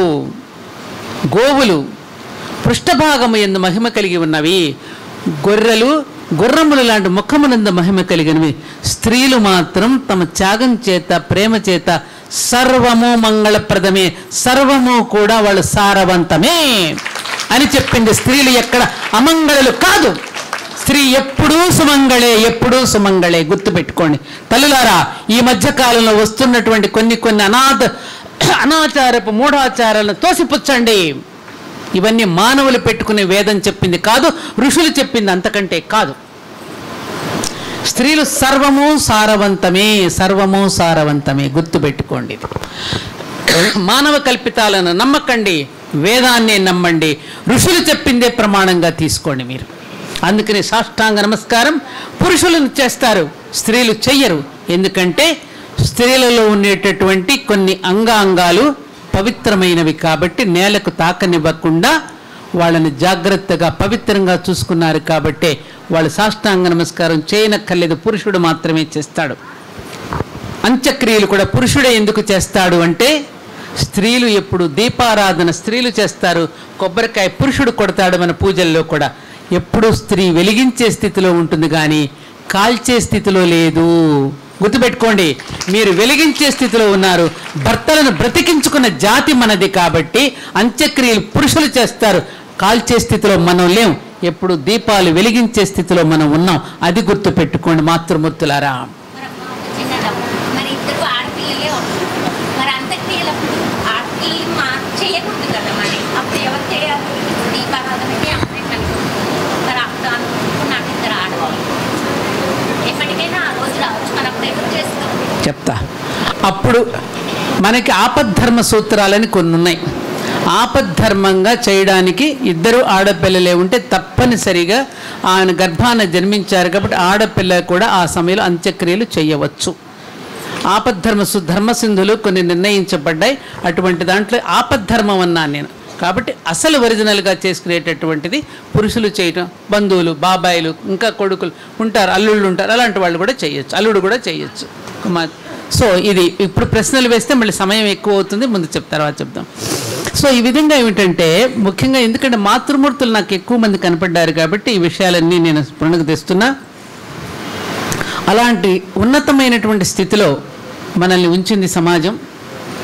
ధైర్యానికి కూడా స్త్రీలే ముందు ఉంటారు. ఎప్పుడు మన ఇంట్లో పురుషులు కంగారు పడతారు, స్త్రీ కంగారు పడదు. ఉండండి మీకెందుకు, నాకు తెలుసుగా చిట్కా ఏమిటో నేను చూస్తాను కదా అని ఆ మనోధైర్యాన్ని ఇవ్వగలిగింది భర్తకి స్త్రీయే. అతను కష్టంలో ఉన్న మీకెందుకంటే నా మంగళసూత్రం తీసిస్తాను, తాకట్టు పెట్టి తెచ్చుకోండి, ఏం పర్వాలేదు అని తన పుట్టింటి వారు ఇచ్చినటువంటి సొమ్మును కూడా భర్తకి ఇచ్చేసి తన కుటుంబాన్ని నిలబెట్టుకునేటటువంటిది మాతృమూర్తి శక్తి. మీ అందరి జీవితాలు ఇటువంటి సంఘటనలు ఎన్నో జరిగి ఉంటాయి కాబట్టి ఇవాళ మార్పులు వచ్చాయి. మళ్ళీ తిరిగి ఇక్కడికి వస్తున్నా. అలా ఉండవలసినటువంటి మన ఈ జాతి ఇవాళ తిరగబడుతోంది. దేని మీద తిరగబడుతోంది? ఈ ఆధునికత పేరిట వచ్చిన దాని మీద నీ అకౌంట్ నీది, నా అకౌంట్ నాది అనేటటువంటి పరిస్థితుల్లో ఇవాళ కొంచెం మనకి అపశృతులు ఎక్కువగా కనపడుతాయి. వివాహ వ్యవస్థ దెబ్బతింటోంది, కుటుంబ వ్యవస్థ దెబ్బతింటోంది. అన్ని రకాలుగా కూడా మన జీవన విధానంలో అనేక రకాల అల్లకల్లోలాలు, అపశృతులు ఎక్కువగా వస్తున్నాయి. తిరిగి మళ్ళీ ఆ కుటుంబ వ్యవస్థని నిలబెట్టుకోవడానికి, ఆ ధర్మాన్ని మళ్ళీ పునఃప్రతిష్ఠపన చేసుకోవడానికే ఆలయాలు. లేకపోతే ఎందుకండి ఇది? ఆలయం అంటే ఏమిటి? సమాజ సంక్షేమ కేంద్రం. ఇక్కడికి వచ్చిన వాడికి అన్నం లేని వాడికి అన్నం దొరకాలి, ఏమో నీళ్లు లేని వాడికి నీళ్ళు ఇవ్వాలి, చక్కగా మానసిక సంతోషాన్ని కలిగించడానికి ఇదిగో ఇటువంటి చక్కని సంగీత సాహిత్య కార్యక్రమాలు జరగాలి, అలాగే మంచి బోధ జరగాలి, అలాగే ఆనందమయ కోశలకు పంపించడానికి కావాల్సినటువంటి అన్నీ కూడా దేవాలయాల్లో జరగాలి. అందుకని ఈ మందిరాలు, మఠాలు, ఆలయాలన్నీ కూడా ధర్మాన్ని మళ్ళీ పునఃప్రతిష్టాపన చేసుకోవడానికి, మానవుల్లో తిరిగి మానవత్వాన్ని మేలుకొల్పడానికే. కాబట్టి ఇవన్నిటినీ కూడా మనం చేసుకోవాలంటే ఇప్పుడు మనందరం చేయవలసింది 5 పంచసూత్రాలు. రాముడిని మనం ప్రతిష్టాపన చేసుకున్న తర్వాత 5 రకాల సూత్రాలు ఉన్నాయి ఇప్పుడు మన ముందు. 1 సమరసత. ఆయన ఏం చెప్పారు? రఘుపతి రాఘవ రాజారాం ఈశ్వర అల్లా తేరేనాం సబ్కో సమ్మతి దే భగవాన్ అన్నారు కదా. ఆ విధమైన సమరసత అందరిలో కూడా ఉండాలి. మతాల మధ్య ఒక అండర్స్టాండింగ్ ఉండాలి, కులాల మధ్య అండర్స్టాండింగ్. కులాల పేరుతో విడగొట్టడానికి ప్రయత్నం చేస్తున్నారు మనల్ని, మతాల పేరుతో విడగొట్టడానికి ప్రయత్నం చేస్తున్నారు, భాషల పేరుతో విడగొడుతున్నారు, ప్రాంతాల పేరుతో విడగొడుతున్నారు. ఈ విధంగా ద్వేషభావాలను మనలో రెచ్చగొడుతూ ఉంటే మనలో ఉన్న వివేకం మేలుకోవాలి. అందుకని ముందుగా మనకి సమరసత, ఆ సమరసతా భావం మనం అందరిలో కూడా పాదుకొల్పగలగాలి. సింపుల్గా చెప్తున్నా మీకు. రెండవది కుటుంబ బోధన. మనం కుటుంబంలో కూర్చున్నప్పుడు ప్రొద్దున్నే లేచి పిల్లలు స్కూల్కి వెళ్ళేటప్పుడు, లేకపోతే రాత్రి పడుకోబోయే ముందు, లేకపోతే మధ్యాహ్నం అన్నం తినిపించేటప్పుడు పిల్లల్ని రాముడి గురించి, ధర్మరాజు గురించి, అర్జునుడి గురించి, ప్రహ్లాదుడి గురించి, ఇలా అనేక మంది పాత్రలు ఉన్నాయి, ఆంజనేయుడి గురించి, ఆ పాత్రల గురించి చెప్పుకుంటూ ఉపనిషత్తు కథలు చెప్పుకుంటూ వాళ్ళకి ఇలా ఉండాలిరా, సమాజం ఇలా ఉంది, బయటకు వెళ్తే చాలా ప్రమాదకరంగా ఉన్నాయి నాన్న పరిస్థితులు, ఇలా మెలకు కావాలి, ఇలాంటి పానీయాలు తాగితే నీకు రోగం వస్తుంది, ఇట్లాంటి మత్తు పదార్థాలు కనుక తీసుకుంటే ఎటువంటి పరిస్థితుల్లో పడిపోయిన వాళ్ళు ఉన్నారో తెలుసా నీకు, వాళ్ళ కథలు చెప్తూ పిల్లలకి దాని పట్ల అవగాహన కల్పించి కుటుంబంలో అందరూ కలిసిమెలిసి ఉండే వాతావరణాన్ని కలిగించాలి. అందరం కలిసి ఒకచోట భోజనం చేసే పరిస్థితులు రావాలి. ఇలాంటివన్నీ కుటుంబ బోధన జరగాలి. మూడవది పర్యావరణ పరిరక్షణ. పర్యావరణం అంటే ఎవరు? సీతమ్మ తల్లే పర్యావరణం. పర్యావరణం అంటే ప్రకృతి. ప్రకృతి అంటే ఎవరు? సీతమ్మ. సీతమ్మ ఎక్కడి నుంచి పుట్టింది? భూమిలో నుంచి పుట్టింది. ఇప్పుడు రాముడు కళ్యాణం చేస్తున్నాం మనం. రామ కళ్యాణం జగత్ కళ్యాణం రేపు ఏప్రిల్ 8వ తారీఖు 17వ తారీఖు వచ్చింది. అందరం మనం రామ కళ్యాణం చేస్తాం. ఆ రోజుల్లో రామ కళ్యాణం చేస్తే తప్పకుండా సాయంకాలం చినుకులు పడేవి కదండి వెంకటేశ్వరరావు గారు. తప్పకుండా వర్షం పడుతుంది. ఆ రోజు ఎందుకు పడుతుంది? ఇప్పుడు ఎందుకు పట్టల్లా? ఆ రోజుల్లో పడేది. నెలకు 3 వానలే కురిసేవి. ఏమిటి దాని అర్థం? ఏమిటి అర్థం? రాముడు ఎవరు? నీలమేఘశ్యాముడు. నీలమేఘశ్యాముడైన శ్రీరామచంద్రుడు సీతమ్మను కళ్యాణం చేసుకున్నాడు. ఏమిటది? ఇంద్రధనుస్సు అనేటటువంటి ధనుస్సుని నీలమేఘశ్యాముడైనటువంటి రామచంద్రుడు విరిస్తే ఈ నాగటి చాలులో ఉన్న సీతమ్మ తల్లి మీద ఆ వర్షపు చుక్క పడితే లవకుశలనే మొలకలు మొలకెత్తాయి. అది జగత్ కళ్యాణం. అది జగత్ కళ్యాణం. ఇంద్రధనుస్సు అనేటటువంటి ధనుస్సుని నీలమేఘశ్యాముడైన మేఘశ్యాముడు వర్షిస్తే భూమి మీద ఉన్నటువంటి సీతమ్మ తల్లి మీద ఆ చినుకులు పడితే లవకుశలనే మొలకలు మొలకెత్తితే అన్నమో రామచంద్ర అంటున్నాం మనం. అదే రామచంద్రుడు మనకు అన్నం పెట్టాడు కాబట్టి అందుకని రామనవమి రోజున తప్పకుండా వర్షం పడి నెలకి 3 వానలు కురిసి పాడి పంటలతో సస్యశ్యామలంగా వర్ధిల్లేవాళ్ళం. అర్థమైంది? అది రాముడి యొక్క జగత్ కళ్యాణం. కాబట్టి పర్యావరణాన్ని పరిరక్షించుకోవలసిన బాధ్యత మనదే. సీతమ్మ తల్లికి అష్టోత్తరంతో పూజ చేస్తే సంతోషపడుతుందా? ఈ ప్రకృతిలో ఈ రకమైనటువంటి మార్పులను తేనేయకుండా దాన్ని పరిరక్షించుకుంటే సీతమ్మ తల్లి అనుగ్రహిస్తుందా? ఆలోచించండి. ఆమెను పొగడుతూ మనం ద్వేషిస్తున్నావా? దూషిస్తున్నావా? అష్టోత్తరంతో కీర్తిస్తున్నాం. అది కీర్తిస్తే ఒప్పుకుంటుందా? పొగిడితే ఒప్పుకుంటుందా? నువ్వు ఇలా జీవిస్తే ఒప్పుకుంటుందా సీతమ్మ తల్లి? కాబట్టి ఈ రోజు నుంచి మనం ప్లాస్టిక్ అనేది అసలు వాడకూడదు. చక్కగా వీలైనంత వరకు ఆరు బయట చక్కగా మంచం వేసుకుని పడుకోవడానికి కనీసం కరెంటు ఖర్చు కొంత తగ్గించి ఏసీల వాడకాన్ని తగ్గిస్తే అప్పుడు పర్యావరణాన్ని కొంత కాపాడుతాం. ఈ గ్లోబల్ వార్మింగ్ అనేటువంటిది వచ్చిన తర్వాత ఓజోన్ పొర తగ్గిపోయి మనకి వర్షాలు పడుకోకుండా ఇప్పుడు తుఫానులు వరదలు బీభత్సాలు తుఫానులు కూడా ముద్దుల పేర్లు హుద్హుత్తను ఏవేవో పేర్లు కూడా ముద్దు పేర్లు పెట్టుకుంటున్నాగా వాటికి కూడా చక్కగా. ఈ సంవత్సరం ఎన్ని తుఫాన్లు వస్తాయో మనకు తెలియదు. కాబట్టి ఋతుపవనాలు ఎప్పుడు గతులు తప్పుతాయి? మానవ ధర్మం గతి తప్పినప్పుడు ఋతుపవనాలు కూడా గతులు తప్పుతాయి. బ్రాహ్మణ క్షత్రియ వైశ్య శూద్ర ధర్మం గతి తప్పినప్పుడు ఋతుధర్మాలు గతులు తప్పుతాయి. బ్రాహ్మణ అంటే జ్ఞానము, క్షత్రియ అంటే బలము, వైశ్య అంటే ధనము, శూద్ర అంటే శ్రమశక్తి. ఈ 4 సమాజానికి 4 అంగాలు. ఈ 4 కమిట్మెంట్తో పనిచేయకపోతే ఋతుపవనాలు కూడా గతులు తప్పుతాయి. మీరేమీ శ్రమ పడక్కర్లేదు. మీరు ఇళ్లలో కూర్చోండి, మీకు కావలసిన పథకాలన్నీ మేము ఇచ్చేస్తాం, మీరు హ్యాపీగా కూర్చోండి అని ప్రభుత్వాలు పథకాలు పెడితే శ్రమ సంస్కృతిని నాశనం చేస్తే ఏమవుతుంది? అప్పుడు ఏమవుతుంది? 10 రూపాయలకు అమ్మవలసిన 100 రూపాయలకు అమ్మితే ఏమవుతుంది? సమాజాన్ని రక్షించవలసి సమాజం ఏమైపోతుంది? కాబట్టి ఈ 4 సమాజానికి 4 అంగాలు. ఈ 4 అంగాలు కనుక కమిట్మెంట్తో పనిచేస్తే మానవుడికి కష్టాలు ఉండవని సత్యనారాయణ స్వామి వ్రత కథలో, అందుకే ఆయన సత్యనారాయణ స్వామి వ్రతం చేయించేవారు బాబాజీ. సత్యవ్రతాలు, సాయి వ్రతాలు ఎందుకని?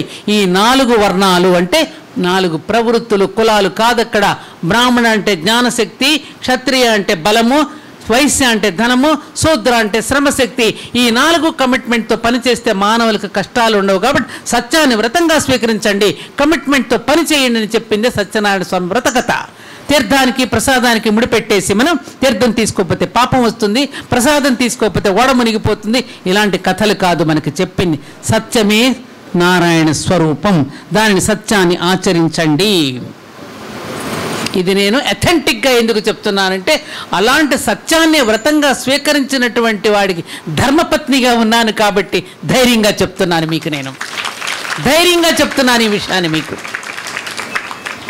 అలాంటి ధర్మాన్ని సత్యాన్ని ఆచరించినటువంటి వాళ్ళకి భగవంతుడు తనకు తానుగా ఎంత దగ్గరగా తీసుకుంటాడో కూడా నిరూపించబడినటువంటి కుటుంబంలో నుంచి వచ్చాను కాబట్టి ధైర్యంగా చెప్తున్నాను ఆత్మీయ సోదరులారా. ఆ నైతిక స్థైర్యం ఉన్నప్పుడే గట్టిగా మనం మాట్లాడగలుగుతాం. కాబట్టి సత్యమే నారాయణ స్వరూపం. సత్యహరిశ్చంద్రుడు గాథ నుండి మనం ఇప్పుడు అక్కడి నుంచి పరంపరగా వస్తుంది మన రామచంద్రుడి చరిత్ర. అటువంటి ఈ భూమి మీద పుట్టిన మనకి మెకాలే అని ఒక దరిద్రపు కొట్టు వెధవ ఈ దేశానికి వచ్చి ఒక విద్యావేత్తలంటూ వచ్చి మన సంస్కృతిని పట్టుకెళ్ళి మాట్లాడాడు కూడా బ్రిటిష్ పార్లమెంట్లో. నేను భారతదేశం ఆమూలాగ్రము సంచరించి వచ్చాను, ఎక్కడ చూసినా విలువలు విలువలు విలువలే, ఒక్క దొంగ నాకు కనపడలేదు భారతదేశంలో, ఒక భిక్షగాడు నాకు తారసపడలేదు భారతదేశంలో. వాళ్ళని జయించడం చాలా కష్టం అనిపించింది. ఎలా జయించాలా నేను బాగా ఆలోచించాను. ఆలోచిస్తే నాకు కొంతమంది భారతీయులు సహకరించారు. ఉంటారుగా ఎప్పుడు కూడా డబ్బుల కోసం కక్కుర్తి పడేవాళ్ళు, సహకరించారు. అందుకని నేను వాళ్ళకి వాళ్ళదైన సంస్కృత భాషను తీసి పారేసి విద్యా విధానంలో మార్పు తెచ్చేసి ఇంగ్లీషు విద్యా విధానాన్ని వాళ్ళకి ప్రవేశపెట్టి హాయిగా తల్లుల్ని మమ్మీ అని పిలిపించేటట్టు చేశాను, డాడ్ అని పిలిపించేటట్టు చేశాను, ఇంగ్లీషు రైమ్స్ నేర్పించేటట్టు చేశాను. మా పిల్లవాడు ఇంగ్లీష్లో నన్ను ఇడియట్ అని బాగా తిట్టాడని తల్లులు మురుసుకుని, నాన్నలు డాడ్ అంటే చచ్చిపోయాడు, గురువులు అధ్యాపకుడు ఉపాధ్యాయుడు లేరు. డబ్బులు ఇస్తే బతకలేక బడిపంతులు, వాళ్ళు బతకనేర్చిన బడిపంతులు తయారైపోయారు. బడి చదువులు రాబడి చదువులు అయిపోయాయి. వీటన్నింటినీ వెళ్ళగొట్టుకోగలగాలి మనం. అప్పుడే ఇక్కడ ఉన్నటువంటి రాముడు కూడా మళ్ళీ ధర్మాన్ని పునఃప్రతిష్టాపన చేసి మనందరినీ కూడా సనాతన ధర్మ పరాయణులుగా, ఆర్ష ధర్మోపాసకులుగా మనందరం ఈ ఆస్తిక భూమికి వారసులమని చెప్పుకోవడానికి అప్పుడు మనందరికీ కూడా అర్హత లభిస్తుంది. అందుకని పర్యావరణం, ఆ తరువాత స్వభావ జాగరణ. మనలందరిలో ఒక స్వభావం ఉంది, ఒక ప్రవృత్తి ఉన్నది. ఆ స్వభావాన్ని మనం జాగృతం చేసుకోవాలి. రామరాజ్యం ఎప్పుడు సిద్ధిస్తుంది మనకి? ముందు సీతాన్వేషణ జరగాలి, రెండవది వారధి నిర్మాణం జరగాలి, మూడవది రావణ సంహారం జరగాలి. నీలో శక్తి ఉన్నది, మేలుకొల్పుకో. ఆంజనేయ స్వామిని గనుక అరే నువ్వు దాటగలవు అంటే అన్ని యోజనాలు దాటినట్టుగానే ప్రతి స్త్రీలో కూడా ఒక సృజనాత్మకత ఉన్నది, ప్రతి స్త్రీ కూడా ఒక శక్తివంతురాలే. అందుకని కరాగ్రే వసతే లక్ష్మి, కరమధ్యే సరస్వతి, కరమూలేతు గౌరీచ ప్రభాతే కరదర్శనం అంటూ ఆ చేతులు 3 చూసుకుని ముద్రలోంచి లేస్తాం మనం.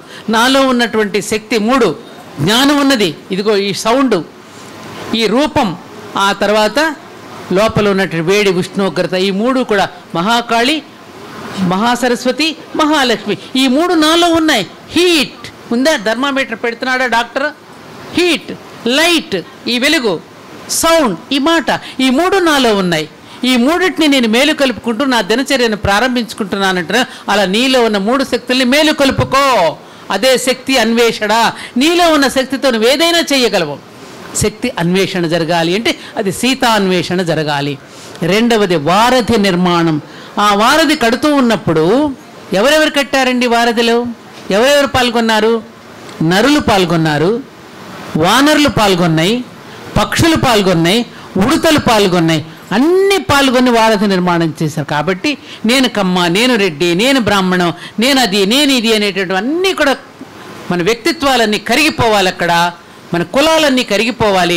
అప్పుడు మనం మానవులం అనేటటువంటి భావన చేత ఆ వారధి నిర్మాణం జరగాలి. అప్పుడు దశకంఠ సంహారం. మనలో ఉన్నటువంటి అరిషడ్ వర్గాలు, కామ, క్రోధ, లోభ, మోహ, మదమాత్సర్యాలు ఏవైతే ఉన్నాయో అవన్నిటినీ కూడా మనలో సంహరించుకోవాలి. ఈ సీతాన్వేషణ జరగాలి, అందరం ఒకటే, నేను వారధి నిర్మాణం జరగాలి, మనలో నరషట్ వర్గాలను సంహరించాలి, అప్పుడు రామరాజ్యం సిద్ధిస్తుంది. ఇదండి రాముడి యొక్క రామరాజ్యం యొక్క రామాయణం యొక్క టోటల్ ఎస్సెన్స్ ఏంటంటే ఇది నేను 3 ముక్కల్లో చెప్పాను మీకు. అర్థమైందా? ఇది రామాయణం యొక్క ఎస్సెన్స్. అందుకే సద్గురు సాయినాథుడు ఎప్పుడు కూడా రామనవమి ఉత్సవాలు ఎందుకు జరుపుకోమన్నారు, రాముడి కళ్యాణం ఎందుకు జరుపుకోమన్నారు, ఈ అంతరార్థాన్ని గ్రహించండి, అప్పుడు మీ జీవితాలు బాగుపడతాయని చెప్పారు. ఇది వాస్తవం. ఇవాళ ఎక్కడ చూసినా కూడా విడాకుల సంఖ్య పెరిగిపోతుంది. మొన్న మురారి బాపు గారు కెనడాలో ఒక ఉపన్యాసం చెప్పారు. 7 రోజుల రామ సప్తాహం జరిపి 6వ రోజు ఒక అనౌన్స్మెంట్ చేశారు. మీలో భార్యాభర్తలుగా ఉన్నవాళ్ళు రేపు 7వ తేదీ రామ పట్టాభిషేకం జరుగుతుంది, వచ్చి మీరు ఆశీర్వాదం తీసుకుని వెళ్ళండి, భార్యాభర్తలుగా వచ్చని అనౌన్స్ చేశారు ఆయన. అప్పుడు ఒక వింత జరిగింది. ఏంటో తెలుసా? ఇటువైపు అంతా మగవాళ్ళు కూర్చున్నారు, అటంతా ఆడవాళ్ళు కూర్చున్నారు ఉపన్యాసంలో. ఈ మగవాళ్ళలో ఉన్న ఒక అబ్బాయి లేచి ఆడవాళ్ళలో ఒక అమ్మాయి దగ్గరికి వెళ్ళి, రేపు మన ఇద్దరం కలిసి వద్దామా అని అడిగాడు చెవులో. అమ్మాయి కూడా ఆశ్చర్యంగా అనిపించి, నాకు కూడా అలాగే అనిపించింది, తప్పకుండా అయితే మీరు రేపు రాత్రి మన ఇంటికి రండి, ఇద్దరం కలిసి మన బాబుని తీసుకుని వద్దామని. కారణం ఏంటో తెలుసా? వాళ్ళు 10 సంవత్సరాలకు విడిపోయిన జంట, విడాకులు తీసుకున్న జంట. వాళ్ళిద్దరూ ఈ రామాయణం ఎప్పుడైతే మురారి బాపు గారు చెప్పారో, సీతారాముల యొక్క దాంపత్య జీవితాన్ని ఎప్పుడైతే విన్నారో, ఆ దాంపత్య ధర్మాలను గొప్పతనం ఏమిటో తెలిసి ఇద్దరు కలిసి బ్రతకాలనుకునేటువంటి ఆలోచన వచ్చి తన కుమారుడిని తీసుకుని ఇద్దరు పట్టుబట్టలు కట్టుకుని ఆ రాముడి యొక్క అక్షంతల శిరస్సును ధరించి మళ్ళీ తిరిగి కాపురం మొదలుపెట్టారమ్మా. అదమ్మా రామాయణం యొక్క విశేషం. ఒకరోజు ఇలాగే నేను రాజమండ్రి వెళుతూ ఉంటే నేను ప్లాట్ఫామ్ మీద నిలబడ్డాను. ఒక పెద్ద ఆయన అక్కడ కూర్చుని మన సిద్ధాంతి గారిలాగా కూర్చుని అలాగే చదువుకుంటున్నారు పుస్తకాన్ని. ఆ జంటలో ఉన్న ఒక పిల్లవాడు, ఏం చదువుతున్నావు తాతగారు అన్నాడు. రామాయణం చదువు. ఎన్నిసార్లు చదివాడు? 100 సార్లు చదివా. మళ్ళీ 100 సార్లు చదివినా మళ్ళీ ఇప్పుడు ఎందుకు చదువుతున్నా, పని లేదని, ఇంకేం పుస్తకం దొరకలేదా అని అడిగాడు. ఆయన నవ్వు ఊరుకున్నాడు. ఇప్పుడు ఆయన నవ్వినట్టే నన్ను చూసి. నవ్వితే ఈలోపు ట్రైన్ వచ్చిందండి. ఈలోపు ట్రైన్ వచ్చేసేస్తే ఆ పెద్ద ఆయన ఎక్కారు, నేను ఎక్కాను, ఈ పిల్లాడు ఎక్కాడు. తెరా చూస్తే భార్య పక్కన లేదు. రోజుకుంటూ మళ్ళీ పరిగెత్తాడు స్టేషన్లో. బండి దిగేసి పరిగెత్తిపోయి భార్యను చేయి పెట్టుకుని లాక్కొచ్చి ఎక్కిచ్చాడు. అప్పుడు పెద్ద ఆయన నోరు తెరిచాడు ఈయనలాగే. ఏమని? చూసావా, నన్ను రామాయణం ఎన్నిసార్లు చదివాని అడిగావు కదా, ఇప్పుడు అర్థమయ్యిందా అని. దానికి దీనికి సంబంధం ఏంటన్నాడు. సంబంధం ఏంటో చెప్తాను విను. సీతారాములు ఇద్దరు బయలుదేరి ఆ గుహుడు పడవ నడుపుతూ ఉండగా ముందు సీతమ్మను పడవ ఎక్కించి తర్వాత తాను ఎక్కాడయ్యా. భార్యను బయటకు తీసుకొచ్చినప్పుడు భార్యను ముందుగా ఇలా జాగ్రత్తగా తీసుకోవాలో రామాయణం చెప్పుండేది నీకు మరి తెలుసుకుంటే. అందుకని నువ్వు భార్యను అక్కడ వదిలిపెట్టే గబగబా ఎక్కేసి అవుట్ అయ్యాను.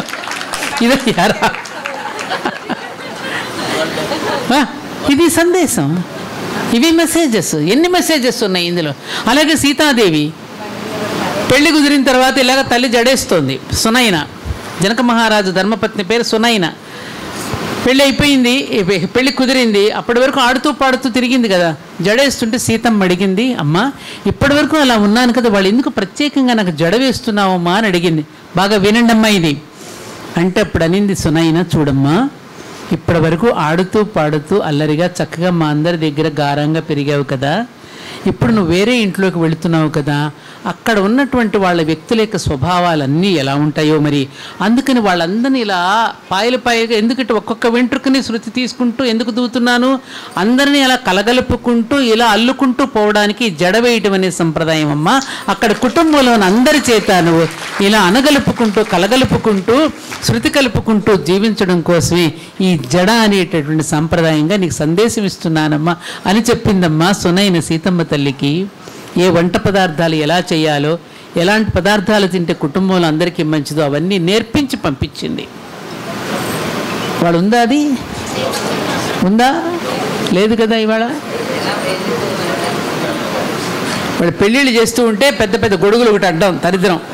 ఆ ఫోటో షూట్లు ఒకటి, ఆ లావు పళ్ళెం ఒకటి పుచ్చుకుని నుంచుని తినాలి.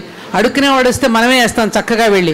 మనం పోయి అడుక్కుంటే వాళ్ళు ఇలా బారేస్తుంటారు, మెంగండ్రా సావండ్రా అన్నట్టు అక్కడ నుంచుంటారు కొంతమంది.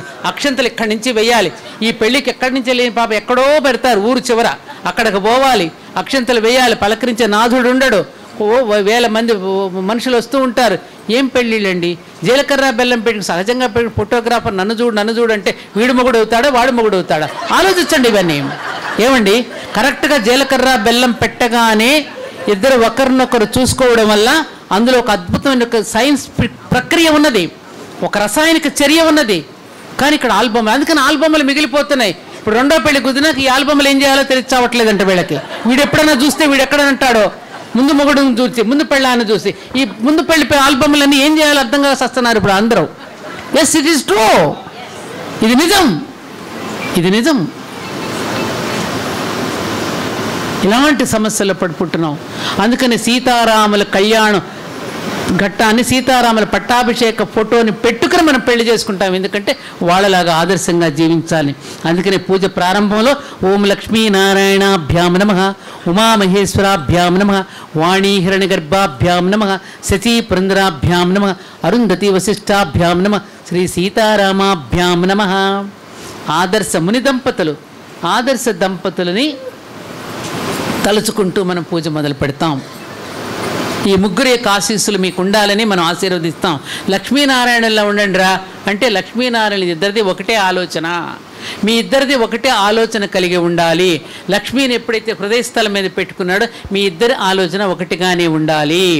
మళ్ళీ రెండు ఉమామహేశ్వరాభ్యాం నమః, ఇద్దరు పనిని చెరిసగం పంచుకున్న వాళ్ళు అర్ధనారీశ్వరుడు. ఆలోచన దగ్గర నుంచి కార్యాచరణ వరకు ఇద్దరు చెరి సమానంగా పంచుకున్న వాళ్ళు ఉమామహేశ్వరులు. కాబట్టి అలా మీరిద్దరు చెరిసగం పంచుకోండి పనిని. నేను మగాడిని, నేనెందుకు చేయాలి, మగాడు అనకూడదు. బాధ్యతగా నువ్వు కూడా ఆమెకు సహకరించాలి, ఆమె కూడా నీకు సహకరించాలి. ఉమామహేశ్వరాభ్యాం వాణీహిరణ్య గర్భాభ్యాం నమః. బ్రహ్మదేవుడికి సరస్వతి ఎక్కడ నాలుక మీదే ఉంటుంది. ఒకటే మాటగా ఉండండి ఇద్దరును. ఆమె దగ్గరికి అబ్బా నాదేం లేదని అంతా ఆయన ఇష్టం అండి అంటుంది ఆవిడ. ఆయన దగ్గర అబ్బా అలాగే అంటుందండి పాపం, అంతా ఆవిడ ఏది చెప్తే అదేనండి. అలా ఇద్దరు ఒకే మాటగా ఉండేవాళ్ళు బ్రహ్మ సరస్వతి. అందుకని ఈ ముగ్గురు యొక్క ఆశీస్సులు మీకు ఉండుగాక. అలాగే చంద్రుడు రోహిణిని కూడా పొగుడతారు, చంద్రి రోహిణిలాగా ఉండండి అని. సూర్యుడు ఛాయాదేవి. సూర్యుడు ఏం చేస్తాడు? ఇప్పుడు వెంకటేశ్వరరావు గారు ఉన్నారు, ఇంత పెద్ద పని పెట్టారు. ఆయన భార్య పాప ఆయన వేడికి వాడికి తట్టుకుంటూ ఆయన వెంట పడుతూనే, ఇవాళ బాబా అది ఉంది అది ఉంది అది ఉంది, ఇది చేయాలి, ఇంతమంది వస్తారు వంట చేయాలి, ప్రసాదాలు చేయాలి. ఆ వేడికి వాడికి, సూర్యుడు వేడికి వాడికి తట్టుకుంటూ ఛాయాదేవి ఎలా పరిగెత్తుతుందో మన అమ్మలందరూ అలాగే ఉండేవారు. నాన్నగారు వచ్చి 100 మంది వస్తున్నారు భోజనాలు, పొలానికి ఇంతమందికి పాలేరులకు భోజనాలు పెట్టాలంటే పాప ఆ వాడికి వేడికి తట్టుకుంటూ మన అమ్మలందరూ పనులు చేసేవారు. వాళ్ళు ఎవరు లేరలా బ్రహ్మాండంగా ఇప్పుడు మేనేజ్మెంట్లు వచ్చేసినాయి, చక్కగా హాయిగా ఈవెంట్ మేనేజర్స్ వచ్చారు, వండిచ్చేస్తున్నారు, పర్వాలేదు. అలా ఉండేవారు ఛాయాసూర్యులు. ఇక రోహిణీ చంద్రుడు పాపం బయటికి చాలా అందంగా అంటాడు చంద్రుడిలాగా. ఈయన ఇంట్లోకి వెళితే రోకళ్ళు పగిలిపోతుంటాయి. ఏమ్మా అర్థమైందా? గయ్యాళి భార్యలు. బయటకు వస్తే చాలా గ్లామరస్గా ఉంటాడు మహేష్ బాబులాగా, లోపలికి వెళ్తే చూడాలండి ఇక సంగతే. ఎవ్వరికి వినపడుకోకుండా ఉంటాయి, దెబ్బలు తింటూ ఉంటాడు. పైకి మాత్రం భార్యను కొడుతున్నట్టు నటిస్తుంటాడు ఈయన. లోపల తినేది తన్నులు తినేది ఆయనే. వీళ్ళు రోహిణీ చంద్రులు. డీజే పెట్టేసి అనుభవం ఉందా?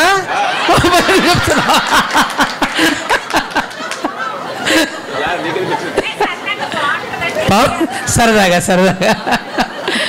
సో ఇలాంటివన్నీ అలాంటి దాంపత్య ధర్మాలమ్మ. అలాంటి సరదాగా కాసేపు నవ్వుకోవడం. ఏంటో నాకు అదేంటో వెంకటేశ్వరరావు గారు నమ్మరు, సత్యవాణి గారు నాకు అబద్ధం ఆడుంటారు బాగాలేదని కదండి. కానీ నిజంగానే మీ అందరినీ చూస్తే ఉత్సాహం వచ్చింది. పైగా ఆ బాలరాముడిని పక్కన పెట్టిన తర్వాత అసలు మరింత ఇదిగా అటు చూస్తే ఇక్కడి నుంచి చూస్తుంటే భలే పెట్టారండి మీరు. నాకు అద్దంలో బాబా కనిపిస్తున్నారు. ఈ విధంగా ఎటు చూసినా అదే. మన అయోధ్య వెళితే అదే, इधर देखो जय श्री राम, उधर देखो जय श्री राम, नीचे देखो जय श्री राम, ऊपर देखो जय, कहीं भी देखो जय श्री राम, कहीं भी देखो సాయి రామ్, कहीं भी देखो సాయి రామ్, कहीं भी देखो సాయి రామ్ అన్నట్టు పెట్టారు మీరు కూడా. చాలా సంతోషం. మరి ఇక పర్యావరణం గురించి చెప్పుకున్నాం. సీతమ్మ పర్యావరణం పట్ల ఎందుకంటే భూమిలో ఏ చిన్న మార్పు వచ్చినా సీతమ్మకి తెలిసిపోయి బాధపడుతుంది ఆవిడ. సీతమ్మ బాధపడుతుంది. మునులను కూడా కోప్పడింది ఒకసారి వెళ్ళి సీతాదేవి. మీకు తెలుసా, మునీశ్వరులందరూ కట్టుకుంటూ ఉంటే, కుటీరాలు కట్టుకుంటుంటే, ఏమిటండి మీరందరూ కుటీరాలు కట్టుకుని ఇంత చెట్లు నరికేస్తున్నారు, కాబట్టి ఒక చెట్టుని మీరు నరికినప్పుడు 2 చెట్లు మీరు అక్కడ నాటిన తర్వాతనే 2వ చెట్టు అనుమతి తీసుకుని మంత్రం చెప్పి తీసుకోమని సీతమ్మ నేర్పించింది ఈ సంస్కృతి మనకి. అలాగే వీళ్ళిద్దరూ వనవాసంలో ఉన్నప్పుడు కుటీరం కట్టుకుంటున్నారు, పర్ణశాల కట్టుకోవడానికి లక్ష్మణుడు ఒక ప్లేస్ని ఎంపిక చేశాడు. బాగా వినండి, ఇది ఎంపిక చేశాడు. అదయ ఇక్కడ సరోవరం ఉంది, చక్కగా పక్షులు, చక్కగా కోయిలలన్నీ కుహు కుహు అంటూ చాలా చక్కగా ఆనందాన్ని ఇస్తున్నాయి. సుందర నందనవనంగా ఉంది. ఇక్కడ కట్టుకుందామన్నాయా అంటే సీతమ్మ కొంచెం అబ్జెక్ట్ చేసింది, వద్దులే ఇక్కడ అన్నట్టుగా. పోనీలే తమ్ముడు ఉత్సాహపడుతున్నాడుగా, కట్టుకొని సీత అన్నాడు. సరే కట్టాడు. కట్టిన మరుక్షణంలో కూలిపోయింది అది. సీతమ్మ తమాషగా నవ్వుకుంది. అప్పుడు రాముడు అడిగాడు, ఏం సీత నీకు ఎలా తెలిసింది ఇదంటే, తెలుసండి నాకు ప్రకృతిలో ఏ చిన్న మార్పు వచ్చినా నాకు వెంటనే నా హృదయం బాధపడుతుంది, నాకు తెలిసిపోతుంది. ఎలా తెలిసిందని అడిగితే, ఆ చెట్టు మీద ఉన్న పక్షి తన గూడును ఎప్పుడైతే ఇక్కడ నుంచి వేరే చోటుకు మార్చుకుంటోందో అప్పుడే తెలిసిపోయింది నాకు ఇక్కడ ఏదో రాబోతోందని, అందుకే ఇక్కడ వద్దన్నాను అని చెప్పింది. ప్రకృతిలో వచ్చే ప్రతి మార్పు సీతమ్మకు తెలుసు. అలాంటి ప్రకృతిని మనం కాపాడుకోవాలంటే పర్యావరణాన్ని పరిరక్షించుకోవాలి. 4వది. ఇక 5వది సివిక్ ఒబీడియన్స్. మన సాధారణంగా మనకి భారతీయులకి సివిక్ సెన్స్ చాలా తక్కువ.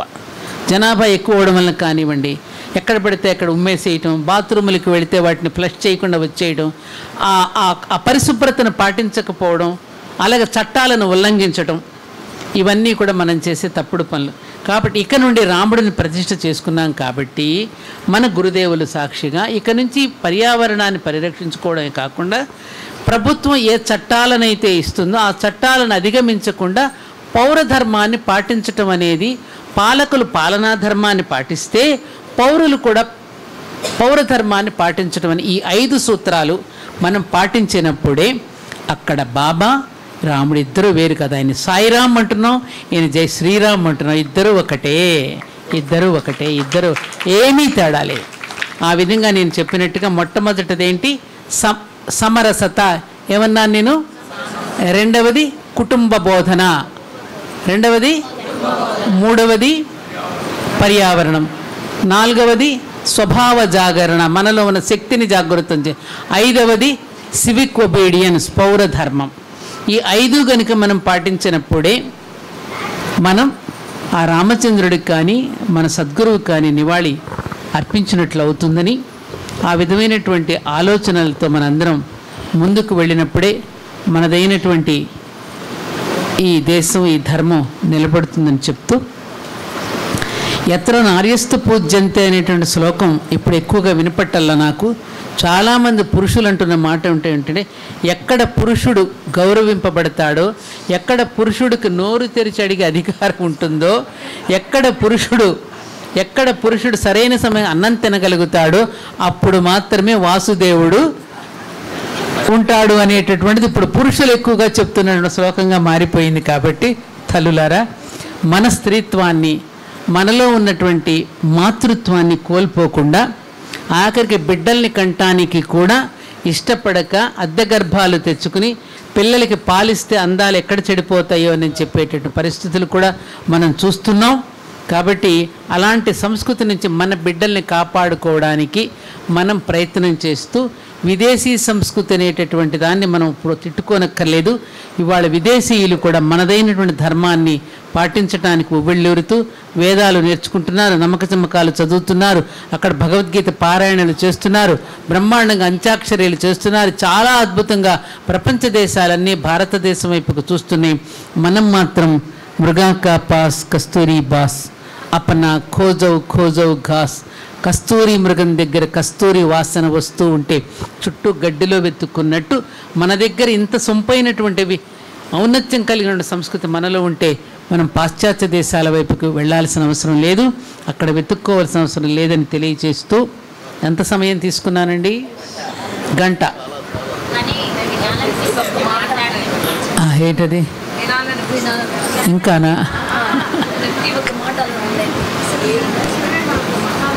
ఎన్నో అక్కర్లేదమ్మా, గంగిగో పాలు గరిటెడైన చాలు కదా. కాబట్టి మనకు 5 రుణాలు ఉన్నాయి. ఒకటి దైవ రుణం, ఒకటి మొదటి రుణం ఏంటి, 2వది ఋషి రుణం, 3వది పితృ రుణం, 4వది భూత రుణం, 5వది మనుష్య రుణం. ఈ 5 తీర్చుకోగలిగితే చాలు. మనం ఈ 5 గుర్తుపెట్టుకోండి చాలు, ఇంకేం చెప్పక్కర్లా. ఈ సృష్టి ఇచ్చింది ఎవరు? మనల్ని భగవంతుడు. ఈ రూపం ఇచ్చింది ఎవరు? మన తల్లిదండ్రులు. భగవంతుడేగా మానవుడు నేను సృష్టించాడు, మనువు నుంచి వచ్చిన వాళ్ళం కాబట్టి మానవులం మనం. కాబట్టి చెప్పినట్టు వినాలి, మనం చెప్పినట్టు దైవం వినాలనే మనలో ఉన్న ఓ వెంకటేశ్వర స్వామి, నేను పలానా వ్యాపారం చేస్తున్నా, నాకు ఇందులో కనుక 1,00,000 రూపాయలు వస్తే 50,000 నీకు, 50,000 నాకు అనేటువంటి బేరాలు చేయకూడదు. మనం సమర్పణ భావన ఉండాలి అక్కడ. మనకి సమర్పణ భావన, సరెండర్ అయిపోవాలి దేవుడికి. అర్థమైందా? అందుకని దేవుడి దగ్గర కూడా బేరసారాలు ఆడకూడదు మనం. అది దైవ రుణం తీర్చుకోవాలి అంటే ఆయన ఇచ్చినటువంటి ఈ సృష్టి కార్యక్రమాన్ని నియమబద్ధంగా పాలించుకోవడమే మనం దైవ రుణం తీర్చుకోగలం. రెండవది పితృ రుణం. తల్లిదండ్రుల రుణం ఎలా తీర్చుకున్నా పిండాలు పెట్టేస్తే అయిపోతుందా? అయిపోతుంది. పిండాలంటే గుర్తొచ్చింది మనం, మీకు నవ్వడానికి ఒకటి చెప్తా, మీరు చూస్తూ ఉంటారు. వాట్సాప్లో ఒక వాళ్ళు పంపించారు నాకు, పాప ఈ మధ్యనే మాకు తెలిసిన వాళ్ళు ఎవరో చనిపోయారు. చనిపోతే ఎంతకీ కాకి రావటం లేదంటే పిండం పెట్టినప్పుడు. కాకి రాకపోతే ఎంతోసేపు కూర్చున్నారు, బలగం సినిమాలో లాగా. పాపం చాలాసేపు గొడవ పెట్టారు, ఇంకా కాకి రావటం లేదని. ఆ ఇంటి కోడలు వచ్చిందంట, ఆగండి ఎందుకు రాదో నేను చూస్తానని వెళ్ళి ఆ పెట్టిన చోటుకి వెళ్ళి చాలాసేపు అలా చదువుతోంది. కాకులు వచ్చేసినాయి. ఏంటండి ఇంతమంది చెప్పినా రాలేదేంటమ్మా, కాకులు ఏం చేసావు తల్లి? మా అత్తగారి 10 రోజుల నుంచి సీరియల్ చూడలేదు కదండి కథ, అందుకని ఈ కథ అంతా చెప్పాను, ఈ 10 రోజుల సీరియల్ కథ చెప్పానని అప్పుడు కాకి వచ్చేసింది. ఆవిడ అందుకు బాధపడుతుంది, ఏమై ఉంటుందా, ఆ అత్తగారిని ఏం చేసి ఉంటుంది కోడలు, లేకపోతే ఈ తోటి కోడలు ఇలా అనింది కదా అప్పుడు ఏమై ఉంటుంది అని చెప్పి పాపం మదన పడుతుందంట. ఆవిడ ఆత్మ శాంతించడంలా ఈ కథ వినకపోతే. ఈ కోడలు వెళ్ళి కథ అంతా చెప్పేసరికి అప్పుడు కాకి వచ్చేసిందంట. కాబట్టి అందుకని పితృరుణం తీర్చుకోవాలి అంటే మన పిండాలు పెట్టేస్తే సరిపోతుందా? మళ్ళీ తిరిగి సత్సంతానాన్ని పొందడానికి కావలసినటువంటిది మనం చేయాలి. అయ్యా ఎందుకు నీకు ఈ గొయ్య అంటే, తాతకు తీసిన గొయ్య నీకు తీయాలి కదా అంటాడు కదా పిల్లడు. అందుకని తల్లిదండ్రులు ఓల్డేజ్ హోమ్కి పంపించకుండా వృద్ధులని వాళ్ళ అనుభవాలను చక్కగా మనం ఉపయోగించుకుంటూ, ఎప్పుడైనా మనం కాస్త బయటికి వెళితే మన మనవడికో మనవరాలకో చక్కగా పిల్లలకి కథ చెప్పి మన పిల్లలకి వాళ్ళకి మంచి బుద్ధులు నేర్పించిన తల్లిదండ్రులు ఉంటే మనకు ఉపయోగమే, కానీ వాళ్ళ వల్ల మనకు నిరుపయోగం లేదు. కాబట్టి తల్లిదండ్రులను సేవించుకోవడం పితృరుణం. ఇక ఋషి రుణం. ఈ ఋషులందరూ మనకి ఇచ్చారు ఈ సంస్కృతి, పండుగలు, పబ్బాలు, ఈ ఆచారాలు, ఈ సాంప్రదాయాలను ఋషులు మనకు దర్శించి ఇచ్చారు. ఆ ఋషి రుణం తీర్చుకోవాలంటే చక్కగా మామిడి తోరణాలు కట్టుకోవడం, గుమ్మాలకి పసుపు రాసు, పెయింట్లు కాదు, ప్లాస్టిక్ తోరణాలు కాదు, పెయింట్లు వేసుకోకుండా చక్కగా గుమ్మాలకి పసుపు రాసుకోవటం, నుదుట చక్కగా కుంకుమ ధరించడం, ప్లాస్టిక్ బొట్లు కాకుండా చక్కగా మాంగళ్యం ధరించడం, మెట్టెలు ధరించడం, గాజులు, వీటన్నింటి వెనుక శాస్త్రీయమైన ఒక విధానం ఉన్నది. కాబట్టి ఆచార సాంప్రదాయాలను పోగొట్టుకోకుండా ఉండడం ఋషి రుణం తీర్చుకోవడం. ఇక నాలుగవది ఏంటి? భూత రుణం. ఈ పశుపక్షాదులన్నీ యొక్క సహకారంతో మనం బ్రతుకుతున్నాం. కాకి కావు కావు అని అరుస్తుందంటే మీ పనులు కావు లేవండి అంటోంది. అది సందేశం ఇస్తుంది, కావు అంటే కావు లేవండి తొందరగా. అందుకని ఏమన్నాడు వేమన? కోడి ఏమన్నాడు వేమన? చీమ సిద్ధజ్ఞాని, కోడి కాలజ్ఞాని, కుక్క సుజ్ఞాని, పంది పరమజ్ఞాని, మానవుడే అజ్ఞాని అన్నాడు వేమన. చీమ చూడు, పంచదార బెల్లం ఎక్కడ పెట్టినా తెచ్చుకుంటుంది. ఆ సిద్ధత్వాన్ని చీమకి ఇచ్చాడు దేవుడు. మన గడియారం ఆగిపోవచ్చు, కీ ఇవ్వడం మర్చిపోవచ్చు, కానీ కరెక్ట్గా పొద్దున 4 గంటలకి కొక్కరోకో అని కూస్తుంది కోడి. ఓ మానవుడా, ఇంకా నిద్రపోతున్నావా? లే, ఒకరోజు తెల్లవారుతుంది, నీ ఆయుష్లో ఒకరోజు తగ్గిపోతుంది, ఆయుష్లో నీకు ఒకరోజు తగ్గిపోతుంది. లే, ఇకనైనా మంచి పనులు చెయ్యి, ఏది నీ వెంట రాదని తెలుసుకో, ఇక నుంచి మంచి పనులు. ఎదుగో వెంకటేశ్వరరావు గారు అక్కడ ఏదో సాయిబాబా గుడిలో మంచి పనులు చేస్తున్నారు, వెళ్ళి అక్కడ 1,00,000 రూపాయలు ఇచ్చిరా, ఒక 10,000 రూపాయలు ఇచ్చిరా, అన్నదానానికి ఏదైనా సమకూర్చు అని చెప్పి కోడి మనల్ని నిద్ర లేపుతోంది. కాలజ్ఞాని. మనమేమంటాం? దాని కోత చూద్దాం, ఇది కోడి పందాలకి బాగా పనికొస్తుందో, లేకపోతే వచ్చే ఆదివారం నాటి తినడానికి పనికొస్తుందో అని ఆలోచిస్తాం. అలా కాదు, ఇది కాలజ్ఞాని, కాలాన్ని సూచిస్తోంది కోడి. కుక్క సుజ్ఞాని, మన ఇంటికి దొంగ వస్తున్నాడో, దొరొస్తున్నాడో, మోసం చేయడానికి వస్తున్నాడో, నయవంచకుడిగా వస్తున్నాడో మనం గుర్తించలేం, కానీ కుక్కకు తెలుసు ఇంటికి ఎవరు వస్తున్నారో. అది వాసనతో పసిగడుతుంది. కాబట్టి పోలీసులు కుక్కల్ని వాడతారు ఏది దొంగలను పట్టుకోవడానికి. అది సుజ్ఞాని. పంది పరమజ్ఞాని. సహ్యము లేదు, అసహ్యము లేదు, బురదలోనే ఉంటుంది, బురదలోనే జీవిస్తుంది, మలమూత్రాలు తింటుంది. రామ్మ, నేను హంసతూలికా తల్పం మీద పడుకోబెడతాను, పన్నీర్తో స్నానం చేయిస్తానంటే రాదు పంది. సహ్యాసహ్యాలకు అతీతంగా ఉంటుంది కాబట్టి అది పరమజ్ఞాని. ఇన్ని తెలుసు, బోలుడని డిగ్రీలు ఉంటాయి మనకి, ఎంఏ ఎంఫిల్ పిహెచ్డీలు బోలుడని చేస్తాం. ఇన్ని తెలిసిన మానవుడే అజ్ఞాని కాదా? అల్లే మర్చిపోయేస్తాడు. కాబట్టి ఎప్పటికప్పుడు రాగి చెంబును ఎలా తోముతామో, ఎప్పటికప్పుడు అద్దం మీద పట్టిన బూడిదను తీసేస్తామో, మానవుడి యొక్క మనసుకు పట్టిన మకిలి తీసేయడం కోసమే ఈ సత్సంగాలు, సద్గోష్ఠులు, సద్గ్రంథ పఠనాలు అందుకే పెట్టారు. ఈ అజ్ఞాన తిమిరాంధస్య జ్ఞానాంజన శలాకయ అన్నట్టుగా ఈ అజ్ఞానాన్ని పోగొట్టుకోవడానికే. అందుకని మనకి ఏమని చెప్పాను ఇందాక, ఏ రుణం తీర్చుకోవాలి? భూత రుణం. ఈ పశుపక్షాదులను కూడా ప్రేమిస్తూ వాటి యొక్క రుణాన్ని కూడా తీర్చుకుని పోతాయి. వాటన్నిటికీ ఆహారాన్ని పెట్టడం ద్వారా భూత రుణం. 5వది మనుష్య రుణం. మాట్లాడదమ్మా. ఈ చీర ధరించాను అంటే దీని వెనుక ఎంత కథ ఉంది ఏమా? పత్తి పండించే రైతు దగ్గర నుంచి, ఏమా కూలివాడి దగ్గర నుంచి ఎంతోమంది పత్తిని పండిస్తే వాడు ఏకుగా ఏకి చీర నేసి, ఏమా దర్జీవాడు జాకెట్ కుట్టి ఇంతమందికి వస్తే వాళ్ళ చీర నా చీర అంటున్నాం. మరి వీళ్ళ రుణం ఎలా తీర్చుకుంటాం? రూపాయి నోటు మీద నీ పేరుందా, నా పేరుందా? రిజర్వ్ బ్యాంక్ ఆఫ్ ఇండియా అని ఉంది. ఇది కాసేపు నీ దగ్గర ఉంటుంది, మళ్ళీ కొట్టుకెళ్తే అక్కడికి ఉంటుంది, అక్కడి నుంచి ఇంకెక్కడికో వెళుతుంది. ఇది మనుష్య రుణం తీర్చుకోవడం అంటే ఇదే. ఇదం నమమ, ఇదేది నాది కాదు, ఇదం గాయత్రై, ఇదం గురుదేవే అని మనం ప్రార్థన ఏది నాది కాదు. ఈ ప్రపంచంలో నువ్వు ఎవరివాడివి కాదని, ఎవడు నీవాడు కాదని ఇప్పటి నుండే తెలుసుకో. నువ్వు సంపాదించిన సంపాదన ఏది నీతో రాదని ఇప్పటి నుండే గ్రహించుకో. అందుకే చిన్నప్పటి నుంచే దైవంతో పరిచయం పెంచుకో, దైవంతో పరిచయం పెంచుకో. ఇది శాస్త్రం మనకి చెప్పింది. కాబట్టి ఆత్మీయ బంధువులారా, సమయం ఆసన్నమైంది. అన్నమో రామచంద్ర అంటూ ఆత్మారాముడు కూడా లోపల నుంచి మనకు బెల్లు కొట్టే సమయం అయ్యింది. కాబట్టి ఈ సమయాన్ని ఇంకా అధికంగా తీసుకోవడం భావ్యం కాదు. నాకు ఇంత ఉత్సాహాన్ని, ఉల్లాసాన్ని కలిగించినటువంటి సాయినాథుడికి, శ్రీరామచంద్రుడికి, దానికి ధర్మకర్తలైనటువంటి శ్రీ వెంకటేశ్వరరావు గారికి, మిగతా కార్యవర్గానికి, ఇలా వాలంటీర్ సర్వీస్ చేస్తూ వస్తున్నటువంటి అందంగా వచ్చినటువంటి నా మాతృమూర్తుల తల్లులందరికీ నా నమోవాక్కులు సమర్పించుకుంటూ, జై శ్రీరామ్, జై సాయిరామ్, భారత్ మాతాకి జై. జై హింద్, జై హింద్.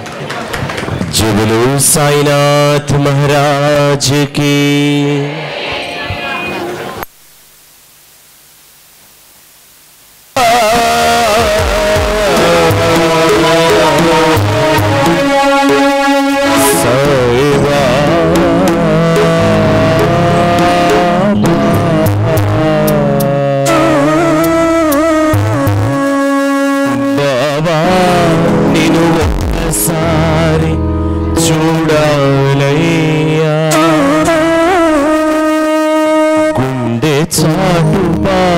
నీకు చెప్పాలయ్యా.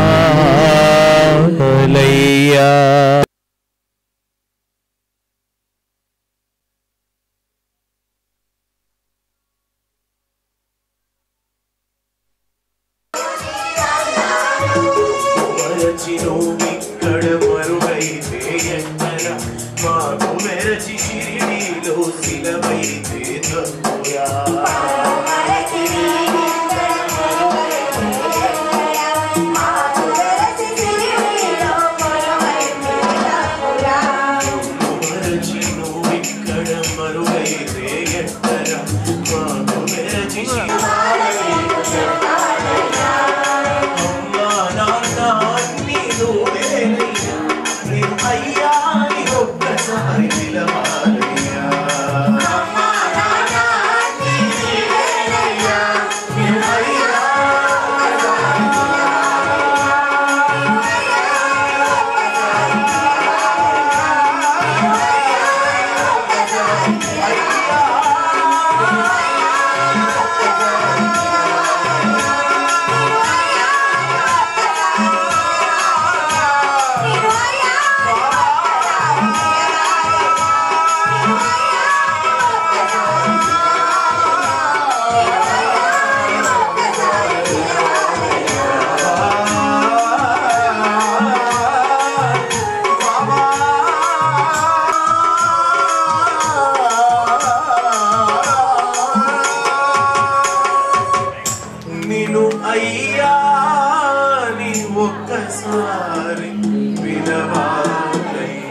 జయ జయ సాయి